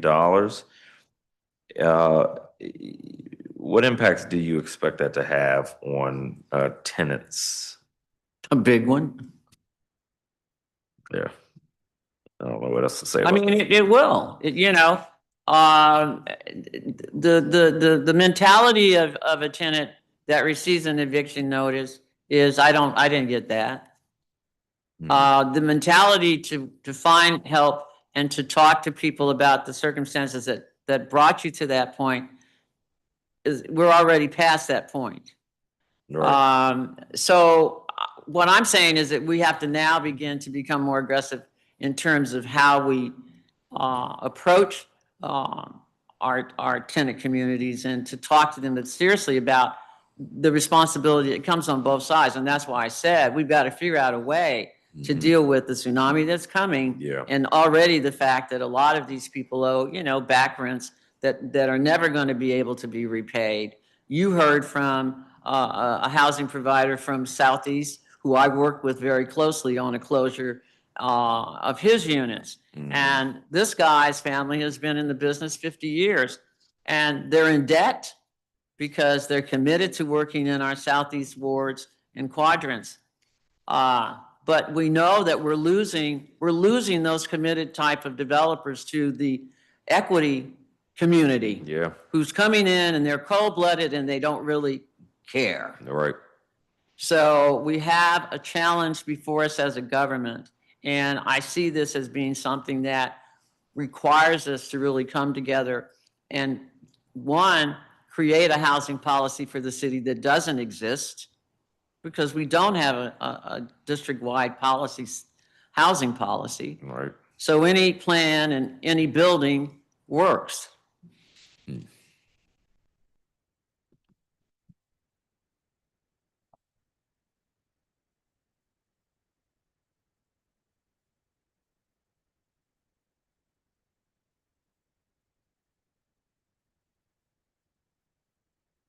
Well, let me just highlight. Yeah, I mean, you're right with the market conditions we're seeing with, investment, the delayed repair, the cuts to housing programs, and the cuts to access to justice. We've got some big things coming down the pike. Yes. Yeah. Okay. Well, we will continue working together. I know there's some proposals that we have been in touch with your office about that you're looking at, including at least one that you've mentioned today. So we will keep working, and we'll work with you throughout the budget process. But those are all the questions I have today. Thank you, sir. Thank you very much.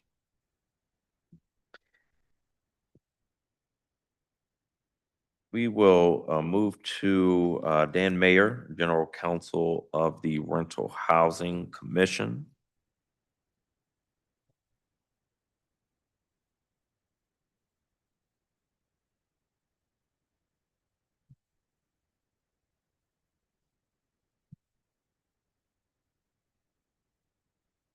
And it is the practice of this committee to put our government witnesses under oath. So I'll ask that you raise your right hand. Do you swear or affirm under penalty of perjury that the testimony you are about to provide to the Committee on Housing is the truth, the whole truth, and nothing but the truth? Thank you very much. Well, welcome again, and you can begin your testimony.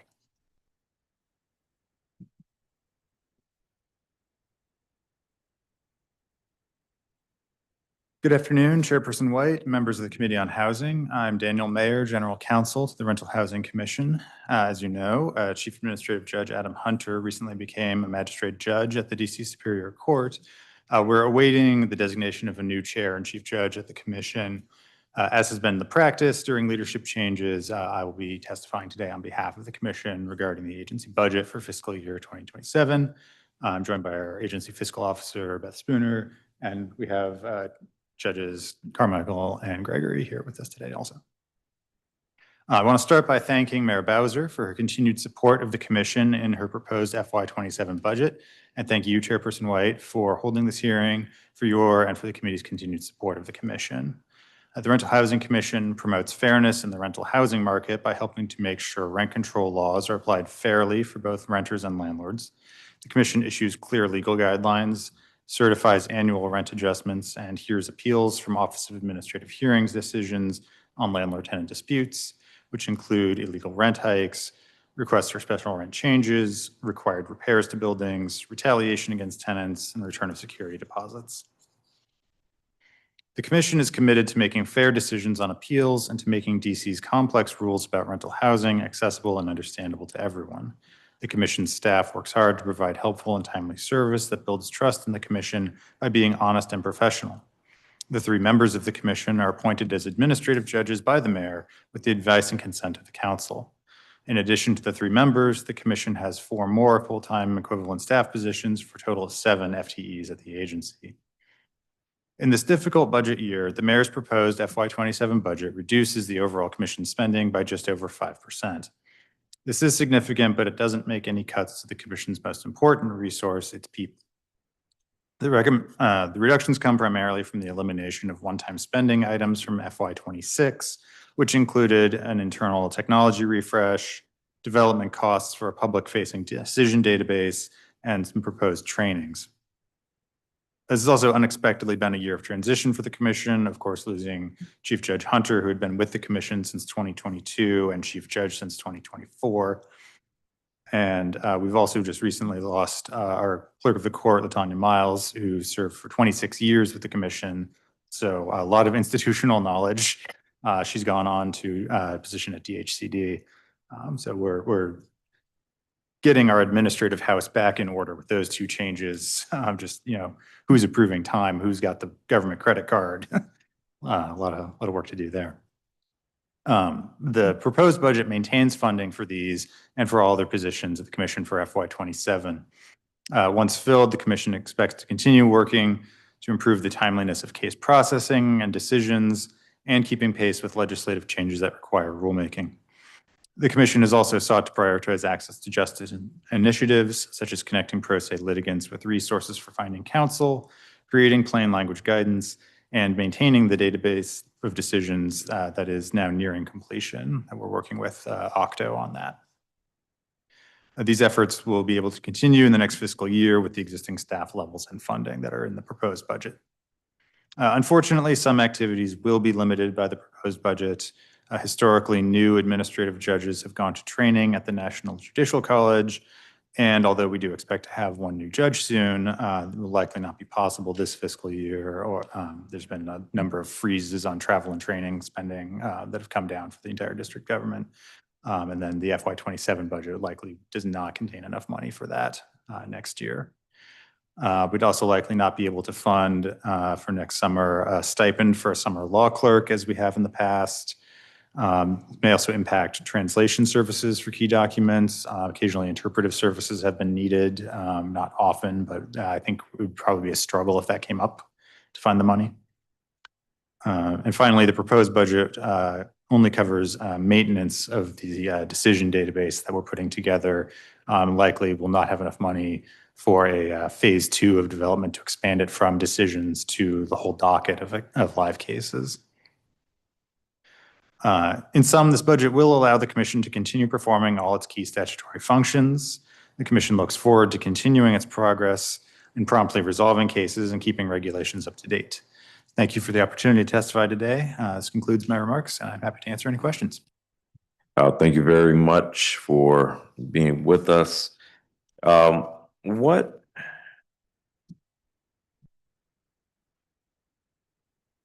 Did you suggest a timeline for Judge Hunter's replacement? That would be a question for the mayor's office. We've heard soon, hopefully we'll have something. Okay. That's a question to the mayor's office. Okay, so to your knowledge, they haven't, and could you move the mic a little closer to you? So to your knowledge, they haven't started interviewing, or do you happen to know? I don't know. Okay. We were recently told we'd hear something soon. Okay. And what impact is that departure having on the daily operations and cases that were in progress? as I mentioned, there's just a lot of administrative things that have to get turned over. Who's the approver for time? Who's the approver for procurements? The list goes on of little transitions that we're having to make in addition to those of losing, a basically lead administrative person who'd been there for so long. Okay. So a lot of work around that. As far as cases, I think, everyone is continuing to work on the cases that they've been working on. So those that were Judge Hunters are going to have to be picked up, thrown into the queue for the other folks who are here. So There may be some more delay on, I know there's at least one case that was already, it's been sitting for a while. It's one of our more complicated legacy cases, as we've mentioned in some of our performance testimonies. That one's probably going to be even longer. Other cases, we've got a couple of hearings that are coming up that are new cases. We've got a couple of decisions that I think are getting close to being ready. Overall, it's hard to say what, Okay. Who's the final decision maker on? Well, will there be a situation where there are not enough judges for any hearings or anything else that has to happen? Again, that will depend a little bit on the timeline for getting a new nominee and confirmation. I do believe that we have a hearing coming up where we may lack a quorum. I don't get ahead of anything. So potentially there should be some rescheduling around that, pushing out a hearing date. As far as quorum for deciding cases that we currently have, I think we're good. So can RHC continue hearing cases as a two-judge panel? Yes. Okay. And what constraints does that create, if any? It's fewer people working on any given number of cases at any time. And again, when it's a quorum of two, if one judge has to recuse for any reason, then we're going to lack a quorum for that particular case. So that has been a thing that has happened before. Could happen again. Who is responsible for making sure the agency stays on track with SMART goals? Everyone. All three commissioners, myself, the other attorney, our clerk, although it's vacant. Typically our clerk has been tracking and providing updates on, hey, we're at, if our goal has been, let's say 300 days to get a decision out, sending reminders at 120 days of, how are you doing on this? Do we need to have a meeting? Team effort on those things.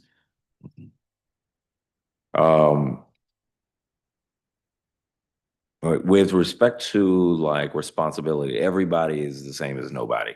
So who will be accountable for making sure the agency stays on track? Chief Administrative Judge is probably the correct answer there. Who's that? That was Adam Hunter. So when we have a nominee, so the agency hasn't put anybody in place for key decision makings or responsibility? I mean, the administrative head is the chief judge. The personnel authority is vested by statute in the chief judge. At the moment for the month since we have lacked a chief judge, we're all just working together on making sure that we have everything in order and that we're still working on the decisions and everything else that we've all been working on, rules.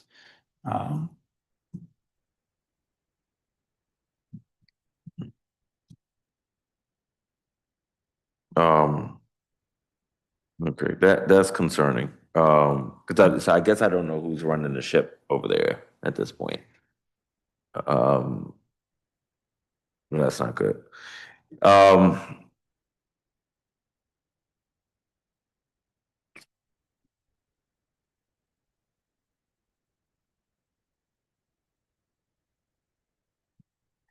What, let me move to resources and public engagement. What services or supports does RHC provide to self-represented litigants that, yeah, what services or supports does RHC provide to self-represented litigants? So we don't provide direct resources, but we have put in place program policy that when we get new cases in that the tenant is unrepresented, we are referring those cases to OTA. And we've worked out a system with them of, provided without comment, received without comment, that so it doesn't appear that whether OTA represents them or anyone else represents them doesn't mean anything one way or the other. Ethically, we of course making sure that we're clear and separate on that, but of making sure that somebody can try to get them in contact with pro se parties over there. We do have a few plain language guides that are on our website. We're working on getting more of that. We produced, and I don't believe that they're posted yet. We need to get those posted. A couple of videos explaining what happens at a commission hearing. Of course, we can't directly assist the parties as a court, but in a hearing, it's very taking time and being patient from the commissioners who are hearing the case, trying to ask questions as best possible for people who are not attorneys. In all of our review for as long as I've been there, when we get briefs and notices of appeal written by non-attorneys, it's really about taking our time, looking at them closely, doing our best to understand how do we make a legal argument out of what they are arguing, and of course not crossing that line of becoming their advocate, but taking the time to look closely.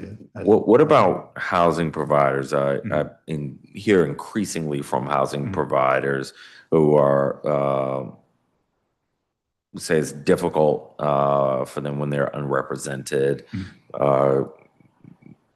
Does RHC play any role in assisting them?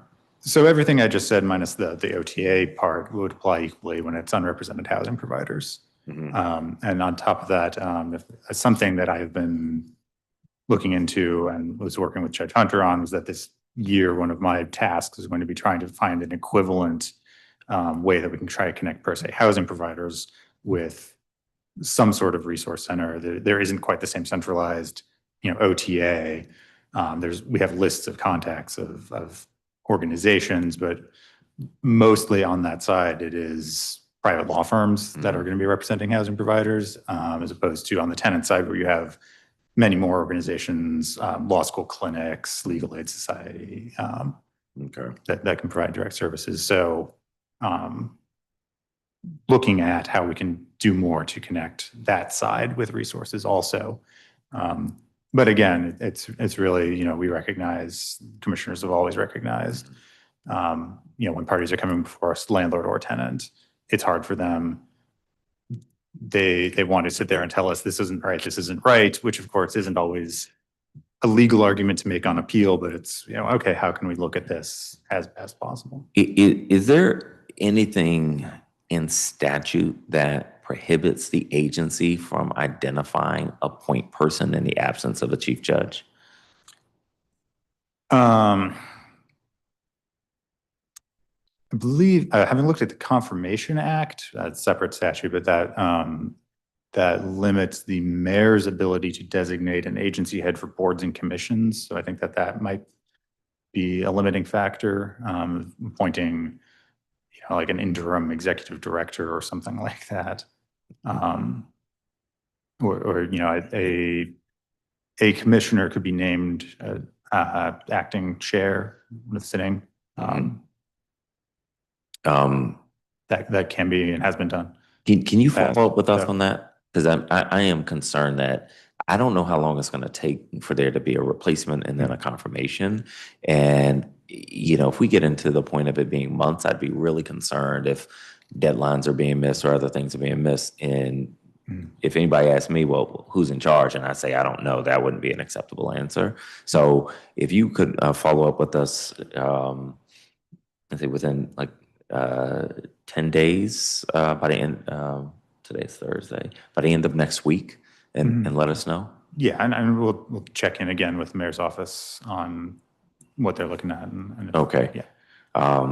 But I still, That is regardless though. Yeah, the 'cause decision does rest in the mayor's office, so.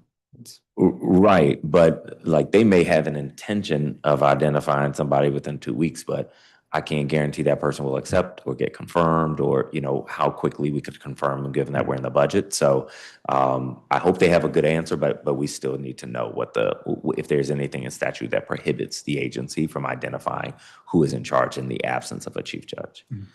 Thanks. There's a proposed significant cut to access to justice funding in the proposed budget. Would that impact be seen or felt by RHC at all? I think my understanding of a lot of that funding is it goes through the pro bono center of the DC Superior Courts. Yeah. A lot of that, yeah. And so typically that doesn't funnel into the OAH, RHC side. They probably provide advice along the lines of, okay, if you've got this issue, you can also then file a tenant petition.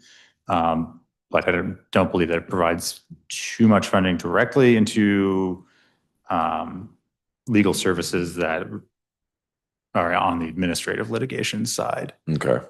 So I think it's attenuated impact on cases in front of us. Okay.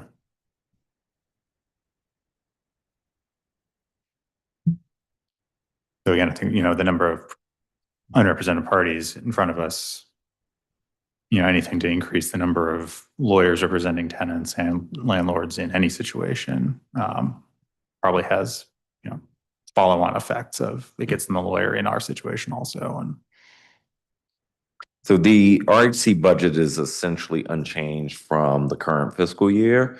Will the agency be able to continue operating, making progress toward goals, efficiency, so forth with flat funding? yes, I think so. Okay.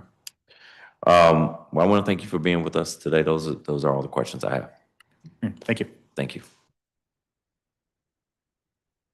We will turn finally to the Office of Advisory Neighborhood Commissions with Director Kent Bass.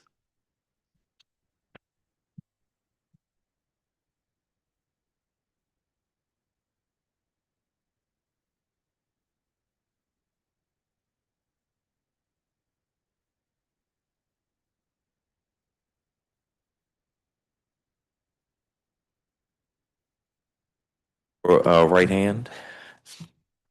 Do you swear or affirm under penalty of perjury that the testimony you are about to provide to the Committee on Housing is the truth, the whole truth, and nothing but the truth? I do. Thank you very much. You can welcome again and you can begin your testimony. Thank you, council member. So good afternoon, council member White and members of the Committee on Housing. Thank you for your continued support of the Office of Advisory Neighborhood Commissions and the work we do in support of the various commissions and elected commissioners across the district who represent their neighborhoods and at the very grassroots level. Often as the most accessible and only elected officials many residents may know in person. Through your support, we continue to expand shared services both technologically and professionally, resulting in commissioners who are better prepared to meet the needs of their neighbors. As you well know, advisory neighborhood commissions are composed of residents elected from the district's neighborhoods. The commissions are independent bodies that advise district government on policy issues affecting their particular neighborhoods. Currently, there are 46 ANCs divided into 345 sub-areas called SMDs with about 2,000 residents in each SMD. In this difficult budget year, I am pleased to see that the mayor's proposed budget for the OANC and the ANCs is funded in FY27 at the same level as it was in FY26, and that the annual allotments to the ANCs are projected to be $916,000. In accordance with the Home Rule Charter, funding to ANCs is distributed on a per capita basis Based on the last census, ANCs receive, each ANC receives $1.33 per neighborhood resident. The proposed FY27 funding amount is in alignment with the funding amount of $915,688 that the OANC has requested dating back to FY23 for the ANCs. The OANC is responsible for providing technical, administrative, and analytical support to the ANCs and each commissioner. During the past year, we have continued to invest in filling our vacant staffing positions, realigning vacant positions to better align with our long-term goals, and investing in services for our ANCs. At present, we have just hired a business operations specialist who is getting her feet wet with her very first hearing because she started at the beginning of the week. And so we are fully staffed. The importance of this new position, in part, it expands our support and assistance to ANC treasurers as it relates to the ANC quarterly financial reports. This is not only an investment the OANC is making to improve the ANC QFR process, but we are also working with Octo to develop a new QFR portal, which will be easier for all commissioners to use, have greater reporting capabilities, and automate functions that are currently only available to do manually.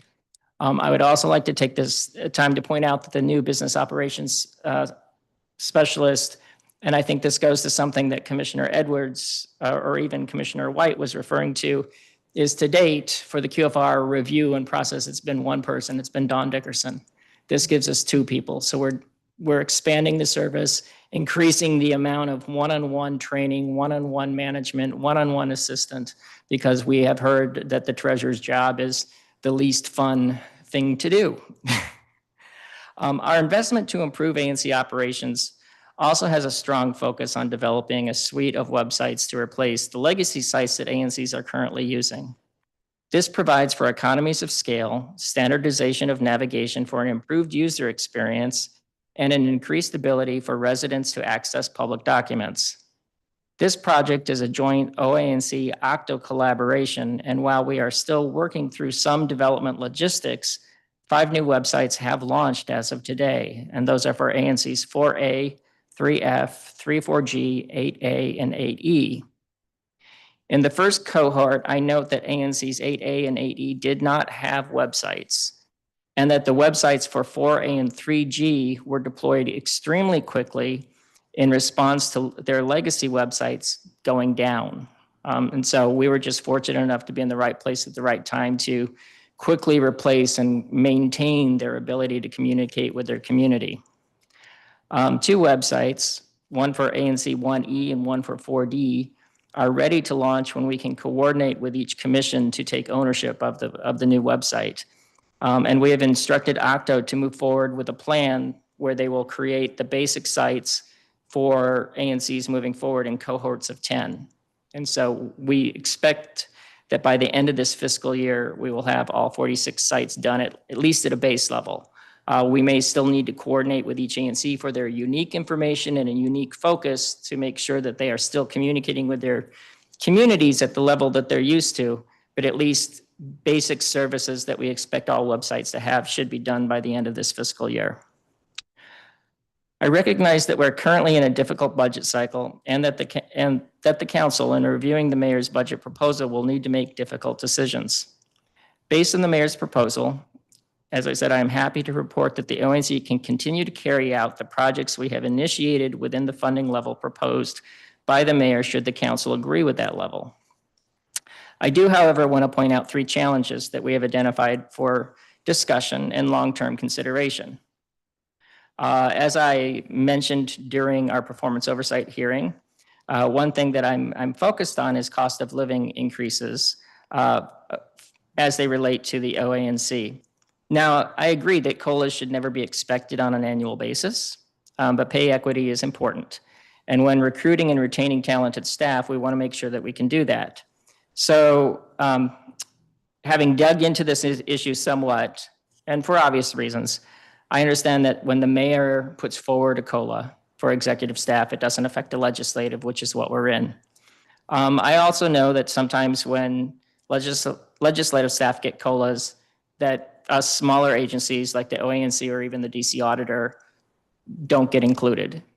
So really all I'm asking is that for the council, for you, when you think about this moving forward, if you could at least include the other legislative agencies that make your job hopefully a little bit easier, so that we can retain the staff that we have invested in, recruited, continue to train, that we can continue to move forward in a way that provides the services that we're all expecting. Ongoing direct deposit of ANC allotments is another issue that I've identified. So when the district upgraded its diffs and past financial systems several years ago, I wasn't here at the time.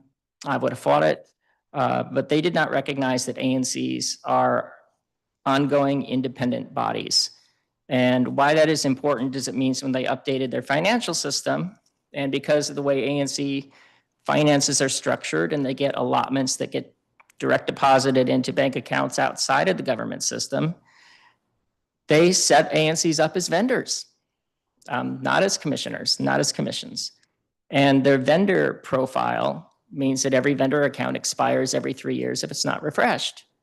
Now, getting back to, again, Commissioner White and Commissioner Edwards in particular, I think we would all recognize that it's a bit much to require that one commissioner on each commission needs to go through training to know how to get into a procurement system to update their profile.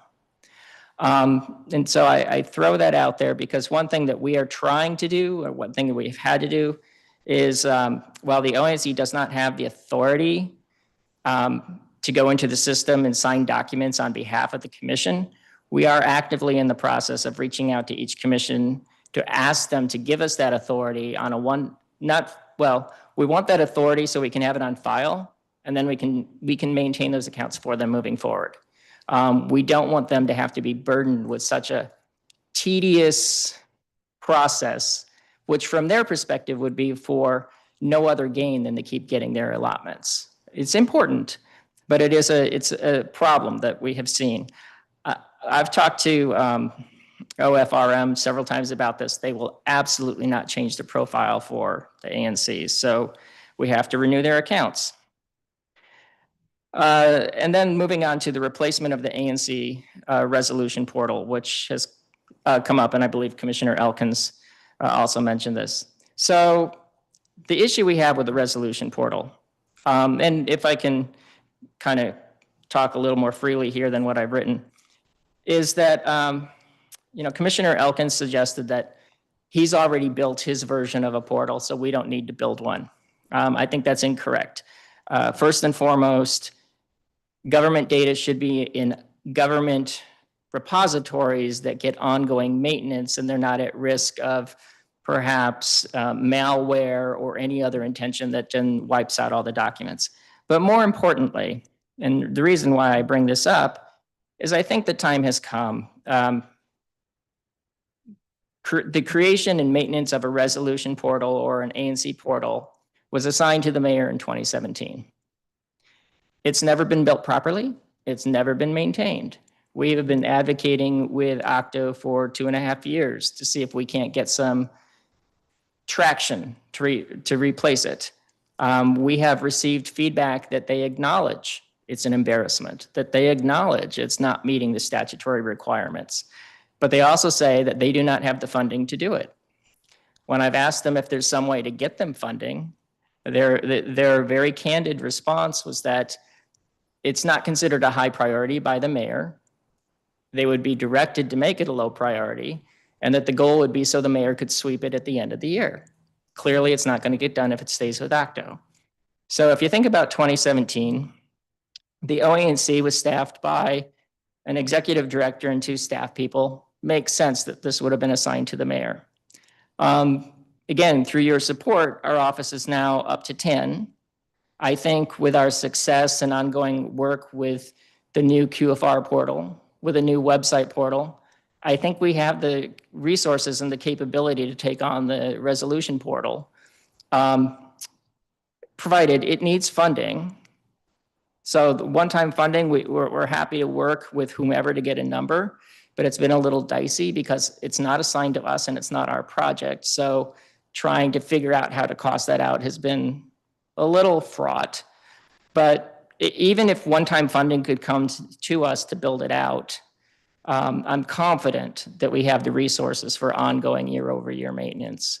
And I also want to point out too that like the comment from Commissioner Elkins that we don't need it, he already has a portal that he's built. I think it's short-sighted because we're not talking about a place where you just upload documents. If you actually read the statute, the vision was that it's a place where ANCs put their records. Once you put in the record, it sends a notification to the agency, and the agency receives it. The agency responds in the portal, and that everyone in the community can see this back and forth communication. The current portal in its version was built over a weekend in 2017 just to say that they complied with it. And it doesn't do anything more than grab a document and probably put it in an access database. And it actually slows things down because it's not automated. And the way that anything put into the portal actually gets somewhere is a member of the mayor's office goes in there every 2 weeks to see if anything is new, then they download it and send it. Like commissioners do that much more quickly just by sending things directly. So anyway, I think the time has come that that needs to be readdressed.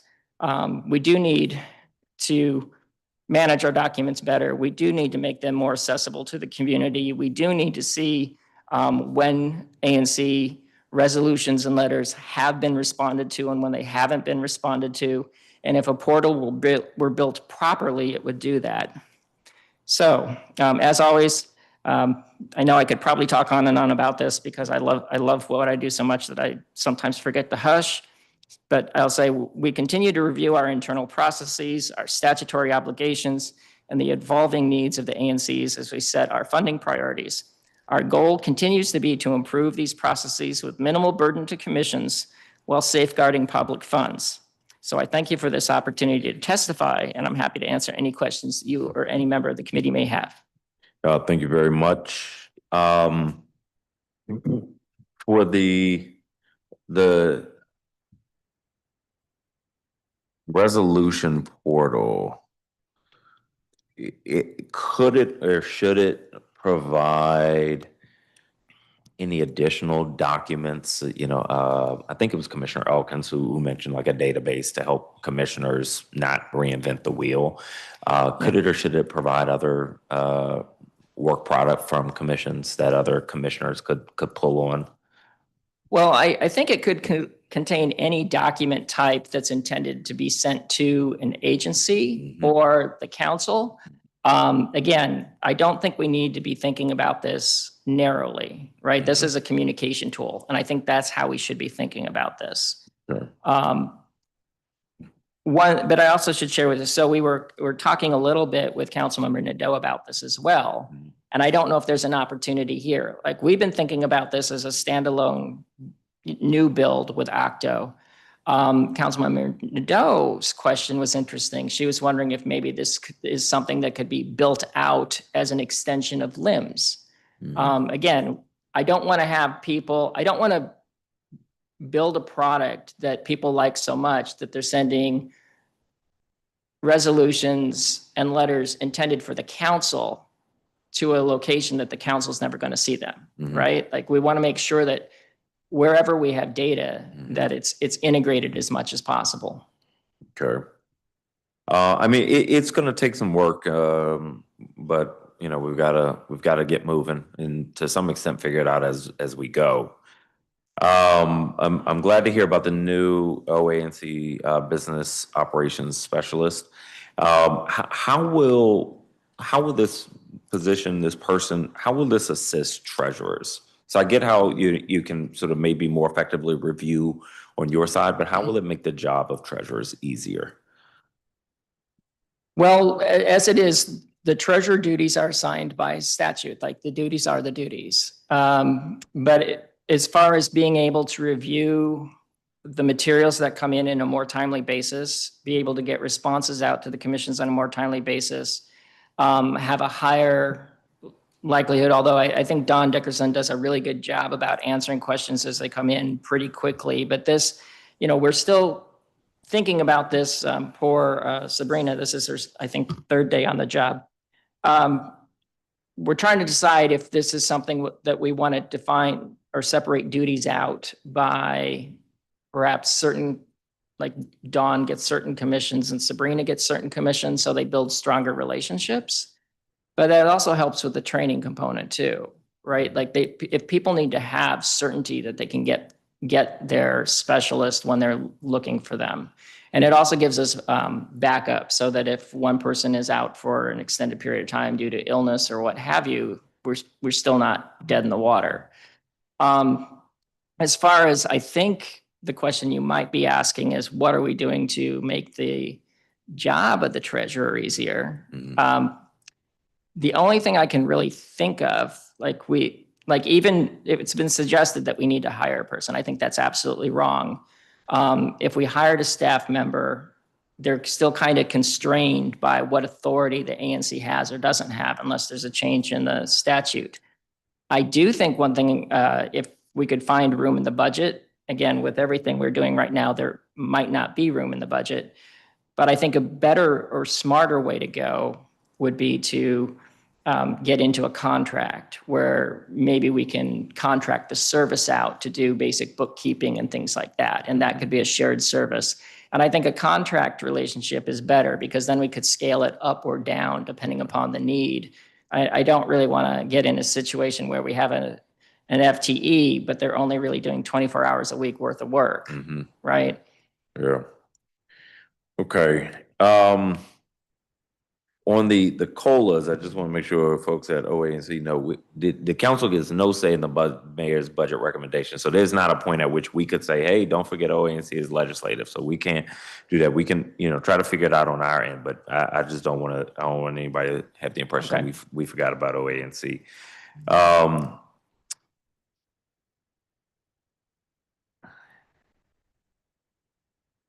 The proposed OANC budget is flat from last fiscal year to the proposed budget from this fiscal year to the proposed budget for next fiscal year, with no new FTEs, no new programs.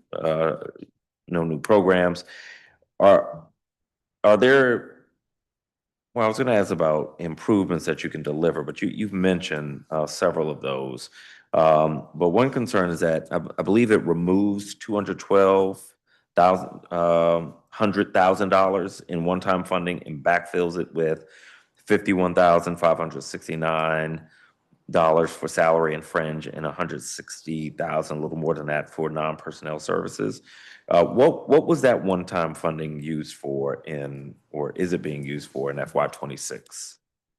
Well, the nearest I can target it to is when I see things like that in our budget, because our budget has been flat for 3 years. Generally, what happens is there's that flexibility that comes from the funds withheld from ANC annual allotments, and that is non-lapsing funds, and those usually are funds that the mayor has put on hold for a significant amount of time, and then we've had to engage to get them back.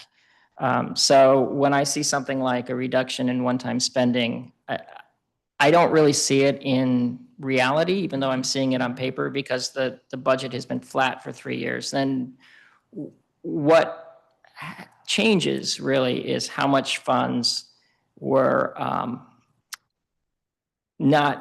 how much ANC funding of the annual allotments did not go to the ANCs and then ultimately rolled over into the non-lapsing technical assistance fund. What we use that funds for is, first of all, when commissions need assistance hiring a lawyer or an attorney, we've made funds available for that. If they need funds for technology, one thing we leaned into heavily at the end of last fiscal year, in the beginning of this fiscal year, was helping each commission who wanted one purchase their own hybrid equipment so that every commission that needed it and wanted it had it. But then on top of that, there's usually more available than there is expended.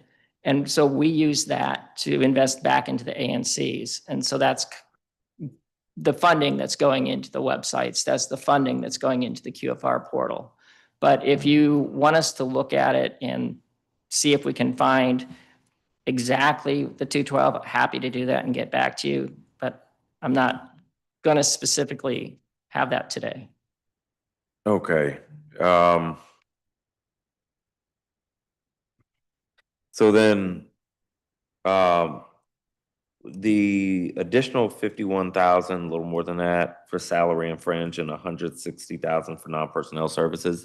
Do you know what that's for in the proposed budget? What I did, well, I can tell you what I did last year. So we don't have a COLA, and it would be improper for me to try to increase salaries without a discussion with you and approval of the council. Where the increase has been over the last year, some of the new hires, we had projected salaries. In order to meet the expectations and in some cases requirements from DCHR for hiring the candidate we'd selected, we'd had to bump up a step or two in order to retain that talent. And so that was higher than we had budgeted for.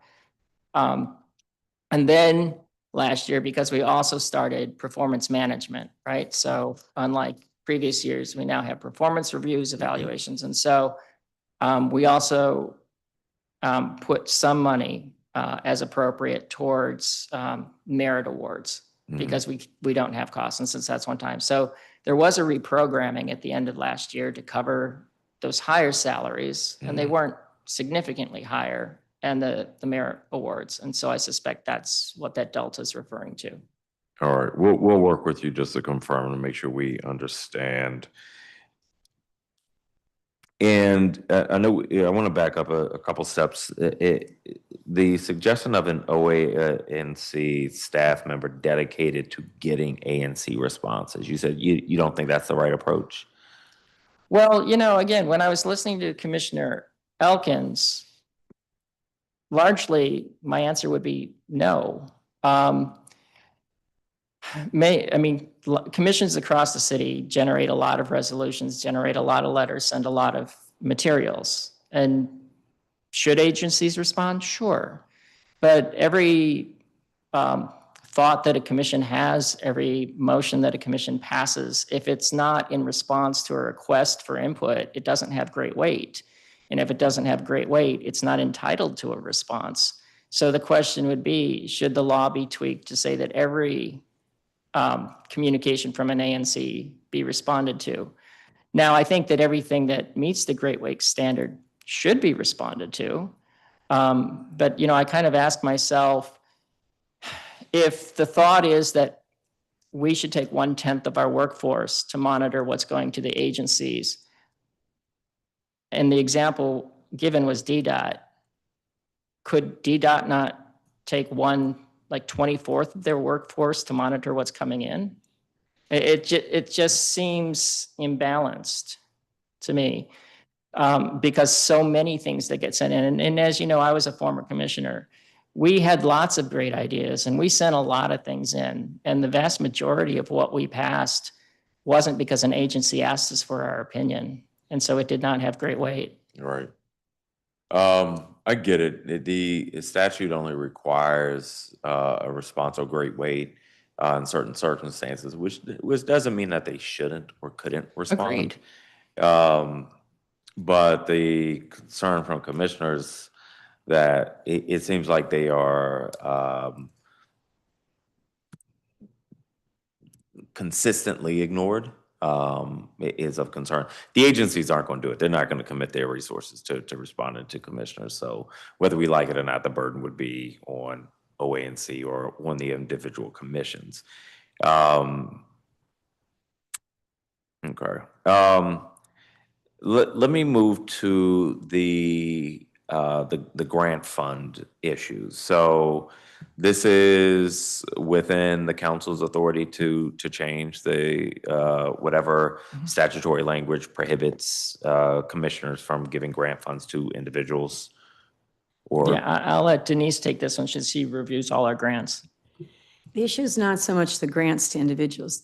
and this is partly something that was put in by the auditor 10 years ago, it's once say, an organization receives a grant, they're not supposed to make checks to individuals. So if they're going to throw a festival, they're not supposed to be writing checks to Jane Doe for her singing or for a Right. face painter.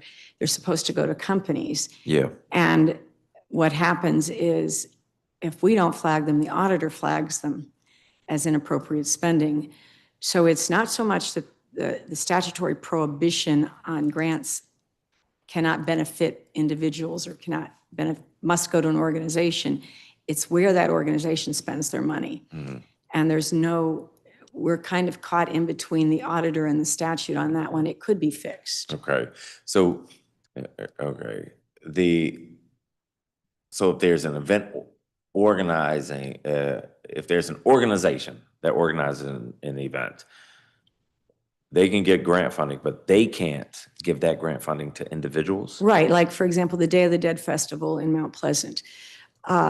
There's a lot of musicians and artists, and those are traditionally paid as individuals because they're not incorporated. Right. That's problematic. They have to find a fiscal sponsor to be paid so that they can get the money. Okay. And that's where the trouble lies. Okay. And I believe the purpose of it was to prevent essentially the lack of fiscal controls when you start writing checks to individuals who have no businesses and may not be reporting it. Right. But I guess I want to understand as we look to move forward, what the legal language is, because I have a hard time conceptualizing how a statute would be written that prohibits an entity that the government pays, prohibits them from paying a person. Again, it's the fiscal controls set by the auditor. It's not strictly the statutory language. Okay. And Commissioner Edwards had a good suggestion that as long as that organization issues a 1099 or does the proper, that would take out some of the ability for graft. Okay. And what about electronic payments?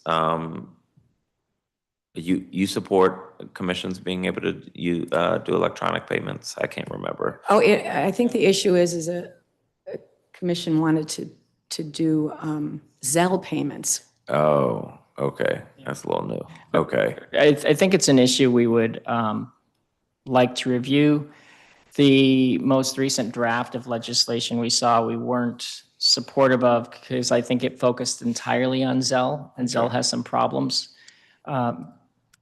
But yeah, we would like, if there's an update, we would like to review it. And if it were more expansive and not just focused on one type, that would be helpful too. Mm-hmm. Okay.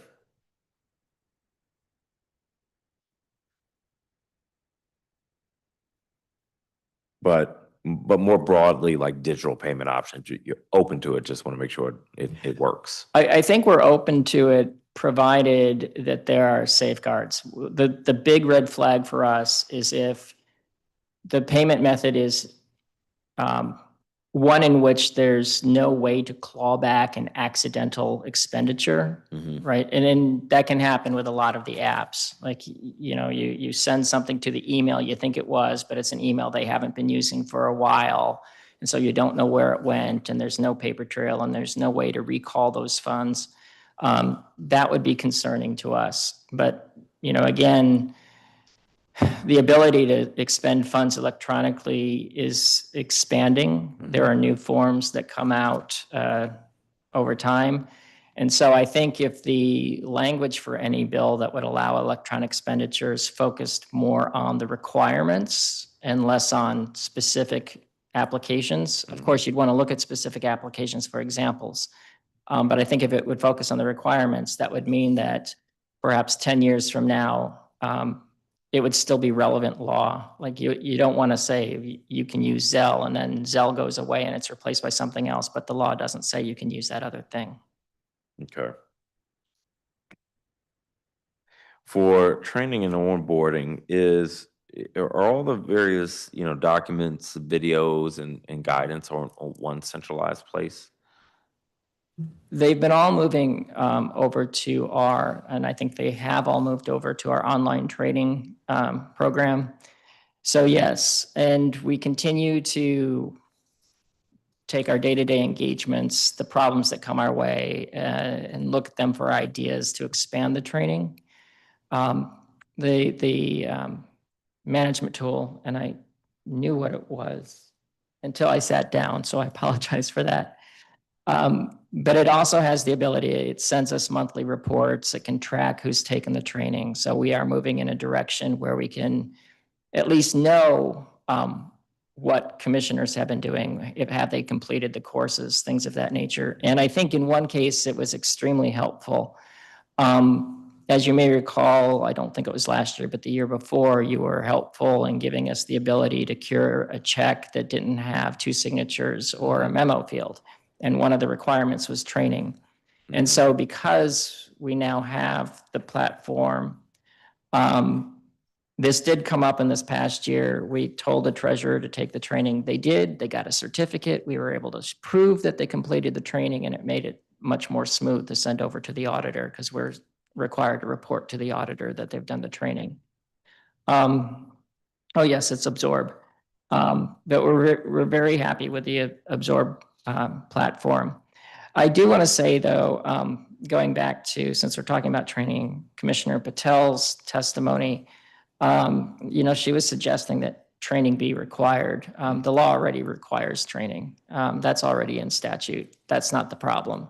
The issue is that we are not a regulatory agency. We can't issue penalties. I think you brought up the question of penalties, and I think that's the right question, right? Like, if we really believe in training and if we really want people to learn how to do their jobs, then now that we can start tracking who's taking and complying, what do we do with that data? Do we just say it's an interesting data point, or do we want to take it a step further and have some kind of action that will lead to the training? Again, in my experience, there's an ANC commissioner, they serve 2-year terms, right?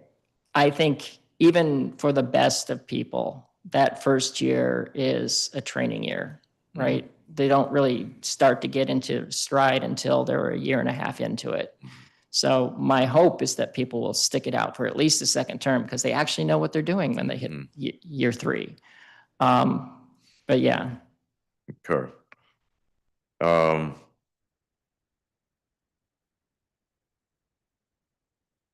Okay. Those are all the questions I have today. There are going to be some things we have to work on during the budget process. Yep. But appreciate the work that you all are doing and look forward to working with you all during the budget process. Well, I thank you. And of course, if you have any follow-up questions, we're more than happy to dig into it and pull any documents together you may need. Thank you. I want to thank all of our public witnesses and government witnesses for being with us today. For anybody who was not able to testify today, written testimony is encouraged and will be made part of the official record.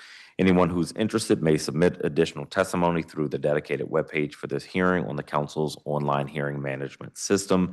If you don't know where to find that, you can contact the Committee on Housing at housing@dccouncil.gov or call us at 202-727-8270. The record for this hearing will remain open until the close of business 2 weeks from today on Thursday, May 7th. If anyone listening is interested in learning more about the work of this committee or my office, please sign up to hear from us at robertwhiteatlarge.com. That concludes the committee's business for today. The time is 5:33 p.m. and this hearing is adjourned.